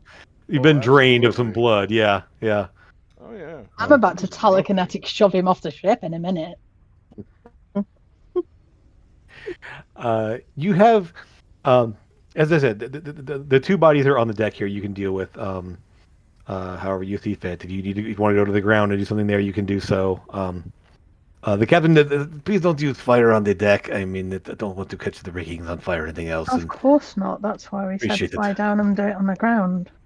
Yes, I wasn't sure that was the full plan or not. So, just a reminder. Fire and their ships don't get along very well. Why would that happen? I mean, you burn down half of a village and then collapse part of a cave on top of you with fireballs. I'm just saying, it's not unheard of. One, I can't cast fireballs. Okay? I never have been able to. I think you'll find that was Lucas and Eldon. And he's talking to the group, not to you, Amethyst. What they do in combat is that's up to them. But they're not about to start making a fire on the deck of a ship. I'm well. Anyway, the rest of the evening passes quietly. You guys do whatever you're going to do with the bodies there. If you want to go to the ground and deal with them there, or just cut their heads off, kick them over the side of the deck. What do you want to do? put stakes in their hearts. All the litany of things that you've heard of that are bad for vampires, you can do. All of the above. Um, Yeah. Yes, pretty much. You've seen a number of things that seem to have worked on them before, and so you'll be able to deal with these ones pretty easily. They are not regenerating at this point. They're not coming back effectively. But those of you who were drained partially after a long rest, you do feel good. You feel okay again. The long rest recuperates. Allows you to recuperate and get back to normal, essentially. So we're taking a long rest. Yeah, go for it. Mhm. Lucas, give me a history check. Okay. Everybody or just Lucas probably the only one who would have access to the information. In hearing the captain and Zorlos and everything like that, the Zorlos family is reputed to be a very old. Some of the original refugees that came to the new world from the Nightmare Lands when during the Cataclysm. The Zorlos family is cataloged as one of the families that came over on the original ships that fled the destruction. And it's said that the Zorlos family actually has ties to the not direct, but some ties to the actual emperor of Skarlos. That he is of that bloodline. What, he's a vampire? You never heard that before. No. And that's something that would be it would be a very well kept secret if so. But the fact is that I mean, people have seen the emperor out in daylight and everything else like that. So it's not like this. I mean, he has not been hidden away for years. He is very publicly available to the people. He's been emperor now for about a century, a little over a century.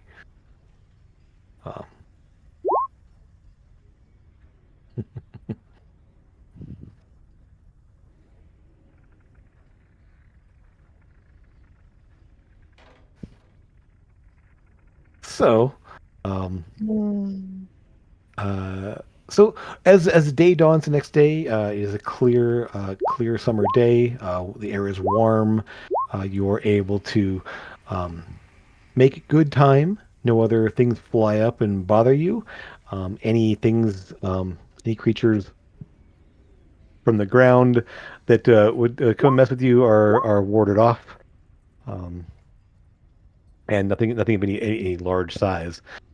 As you do get closer to the Airy Mountains, you do notice, rather than actually passing directly over the Coppervale border, the course does change, and they end up going a little bit more south of that point there, trying to not pass directly through Coppervale territory, essentially.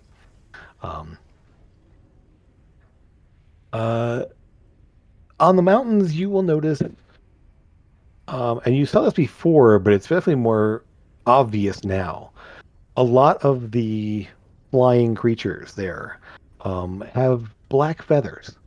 There are black feathered griffins flying around. There are large flocks of you assume to be like dark feathered, like hawks or other birds of prey. And on the far side, dotted about, you see a little bit more common among the bird life along the base of the mountains, especially ravens. Um, fairly sizable group of black feathered ravens, obviously. Something that those of you who've traveled the area here, Lucas, probably have heard of this. That a lot of the bird life has to be darker in color to the northern sections up in here.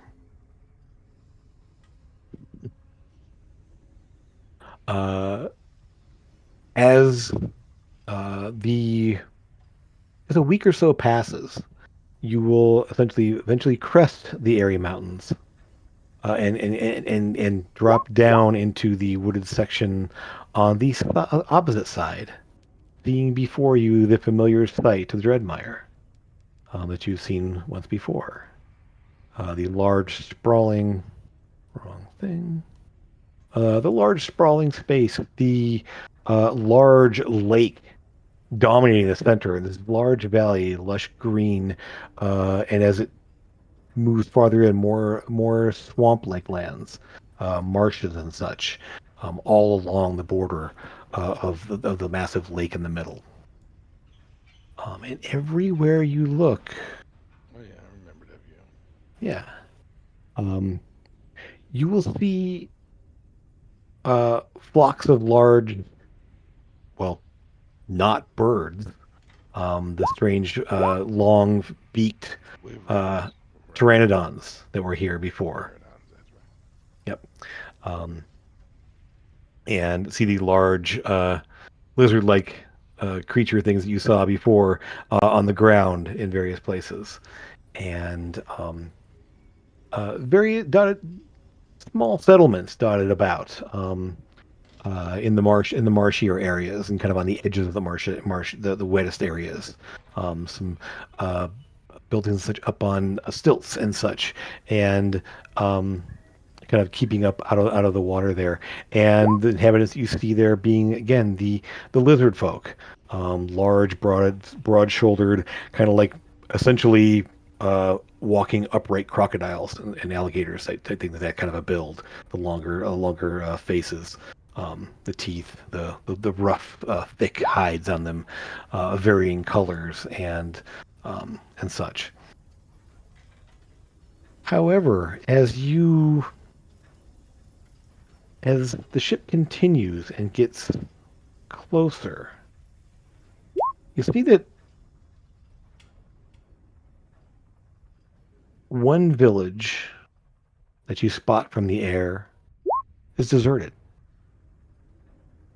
Like there's nothing there.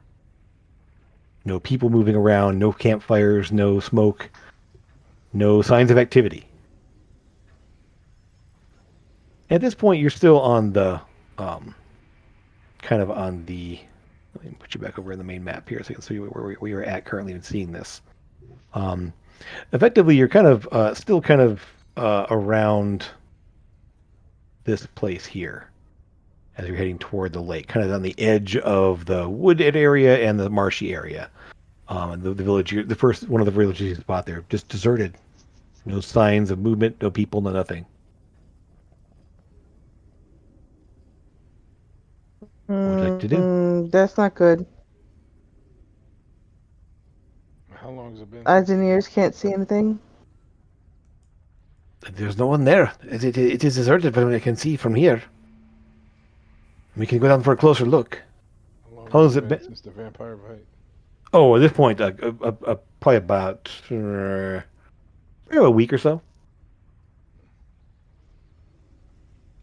Given some time there afterwards, obviously. I've had to apologize to the cook because she's so I can start getting soggy biscuits. She doesn't seem to be holding too much of a grudge. And I wonder what the food is Sutara's going definitely. to do to your biscuits. Yeah, what is the tar gonna do? No, she's off too, so I'll apologize to her. Yeah. I think if Eyes and Ears doesn't say anything, I want to go down there Yeah. and investigate around as quickly as possible. Okay. Like evasive maneuvers as possible. Sure. Ale puts the ship in kind of a bit of a spiral pattern. They're keeping a good eye view there. As far as eyes and ears, like there's no sign of anyone attacking or anything. There's no sign of danger specifically. At least not that I can see. Not that I can see anywhere in the vicinity. Is it on the edge of the lake? No, it's actually kind of back here by the river. Still about halfway between the mountains and the lake. Kind of right around here. I'll put a bit better dot there if I make a copy of this one. Go. Come here. One moment. Let me zoom in a bit so I can grab that. Come on. Don't be a pain. Oh, moving. There we go. Got it. Right about there. Is where you see the deserted village. As you descend, as I said, as you're watching, I will warn you if I see anything or anything coming there, but everything seems to be quiet at the moment. Pay attention to the water. Okay. Been having issues with something in the lake. Maybe it's come up river since it seems to be on the river. It seems to be right near the edge of the river. Yeah. Give me perception checks as the ship gets down low enough for you either to disembark or hop down. You have ways of getting down there. Ooh, nice. Okay, wow, nice. Okay. Need Sora and Sutara. Excellent. Okay. So Sutara, it's your first time here, and so you're kind of overwhelmed by just the fact that this is such a strange-looking landscape. It's so green and so lush, but there's also just this marshy territory, and also so much water here that you're just like, I mean, having come from your original home where there wasn't a lot of natural water, and then to a Null Karoon where it's a desert, to then here, this is just so much water, and you kind of feel that in the air. Grim, you will notice almost immediately that there is no sign of attack. There's no sign of. There's no bodies. There's no. There's nothing the structures are intact when as you start to approach them as you get there. Boats, canoes. You don't see any specifically. Out the back, you probably see like one or two. They're just sort of like that are around. You don't know how many there would be normally, but there's a couple. And notice and looking a little closer, that one of them you can see obviously is damaged. And so probably wouldn't be very. It's like kind of in the midst of being repaired, probably. Amethyst and Sora,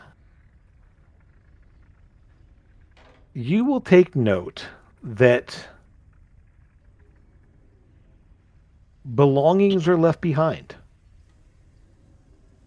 Like there's the sign that people just either were just no longer here, or just maybe even you don't see footprints. You don't see any sign of like, people sort of like walking away, but it's almost like that. There's no sign that anyone like got up. It seemed like they just got up and walked away or just left. There's no sign of struggle or anything? There's no sign of attack or anything else. Lucas with a 28. And this is a village my mom was supposed to be in, right? No. This is far Okay. away from that. Yeah. Okay. Yeah. Less panic. Yeah, so it is obviously a similar. Your mom. This is very much on like stilts and platforms and board and like raised walkways and such. So parts of this village are totally sunken in and like water, and some of it are there are some dry patches and such. But yeah, from what you can see there, it's definitely signs that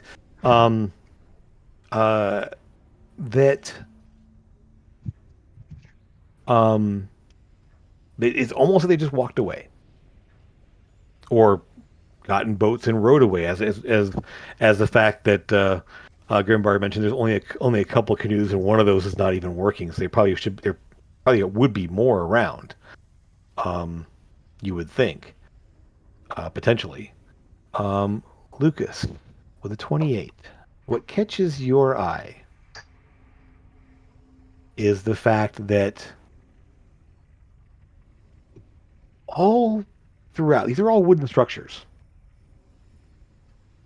Next to the door, on the door frame of one of them, there's a strange circular like carving of some kind. You find another one on the post over here holding up the awning. you find one scratched in the floor of this wooden platform over here. And you start to spot them. There are just, and it's more like, let me just go ahead and show you what it looks like a little bit. It's more like a circle. And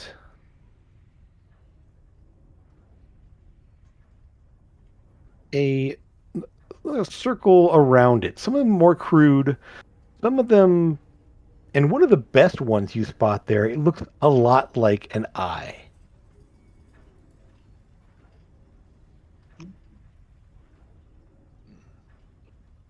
Just I will carved into the wood.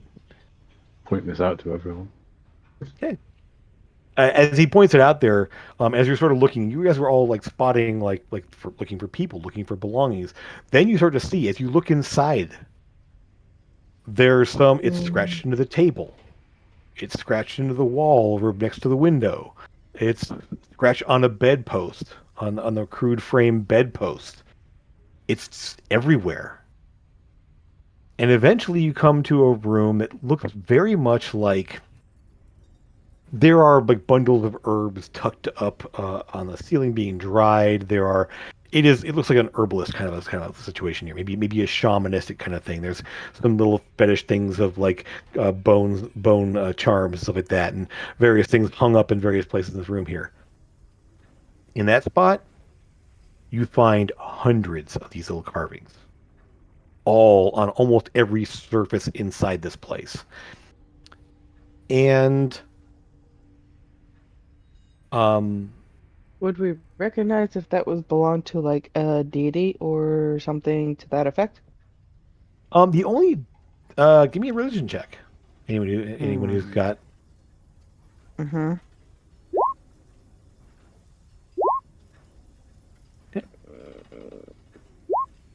Lucas. Okay, nice. Thora and Lucas. The only eye-based iconography for any deities that you know of is Ayun, the knowing one. I mean, the goddess of knowledge, essentially. But it's not crude like this, and you'd never heard of it. I mean, you're not sure exactly. You never seen it. It's something. I mean, the library in Dravir was dedicated to her. There actually are the clerics of Ayun in the Ivory Lyceum. It's a very common thing to be there. So, and it's just very crude compared to the symbology of the eye for Ayun. But it is that you don't know of anything else specifically. Can I search this specific Mhm. cabin, room, whatever? You know, if this is the shaman or somebody who's done it, they I won't say, you know, thinking that they might have actually. I'm gonna look for like a something secret in the wall or the floor, like Sure. they could hide in, and Give me an I'm gonna investigation check. look for somebody hiding and stuff like Yeah. that. Investigation check. Yeah. Oh, nice. Very nice. You don't find anybody hiding, but you will find a lot of the herbs and the bottled stuff and everything else. And you've been around enough people that use like poisons and stuff like that. And it's part of the business sometimes. We need it here, and you realize that a lot of what has been bundled up here and some of the little jars or little clay pots and such have residue in them that you realize is very much a mixture to help make someone more suggestible, more agreeable, more calm. Is this like that potion that they had the people on earlier in the game? No, well, Okay. in a similar effect, but it doesn't. Yeah, it's not It serpent's doesn't kiss. charm them, but it makes them yeah, More agreeable. relaxes them and more agreeable. Yeah, Yeah. it drugs them to a certain effect. A bit, It's yeah. probably Yeah. cultists or something, isn't it? Mm-hmm. Well, that's And why I was as asking if it was like that potion from before, because those people we saved from before, when I did dispel magic on them, they started screaming. mhm. Mhm. Yep, that was Serpent's Kiss. And you Mm-hmm. still, I mean, Lucas may still have a vial of that, or Eldon did. I'm not sure which one of you. But it Eldon was, did, yeah. Is there anything yeah. full? No, there's some like half-made stuff maybe, or just kind of ingredients there. But there's nothing like actual like bottled or things there. Um, but as you find yourself in this deserted village, surrounded by strange watching eyes, we're gonna go ahead and call it there this week, and see where the time takes us next time here in Dreadmire. But I hope you had a good time. Hope you all, if you're out there Took watching it and such. easy on me. Oh yeah, of course. You pitied me. Well, with that, we'll go ahead and see you next week. Um, uh, as always, if you're out there looking for games, looking for DMs, looking for players, stop by the Temple Tinker Discord server, join in and check in with us. We are trying to get more one shots, and then hopefully some more campaigns popping up here as DMs are interested in running games. So please stop in and check us out. We do have And games as with always, spaces too. was that? We do have current games with spaces too. Yes, we do have current games that are missing that need players. So if you're looking for games, come check it out there and check in with the DMs that are running things and see if you make a good fit for a campaign. So with that, thank you for being here. As always, drinks are enough, and we'll see you again real soon. Take care, everyone. Bye. Bye.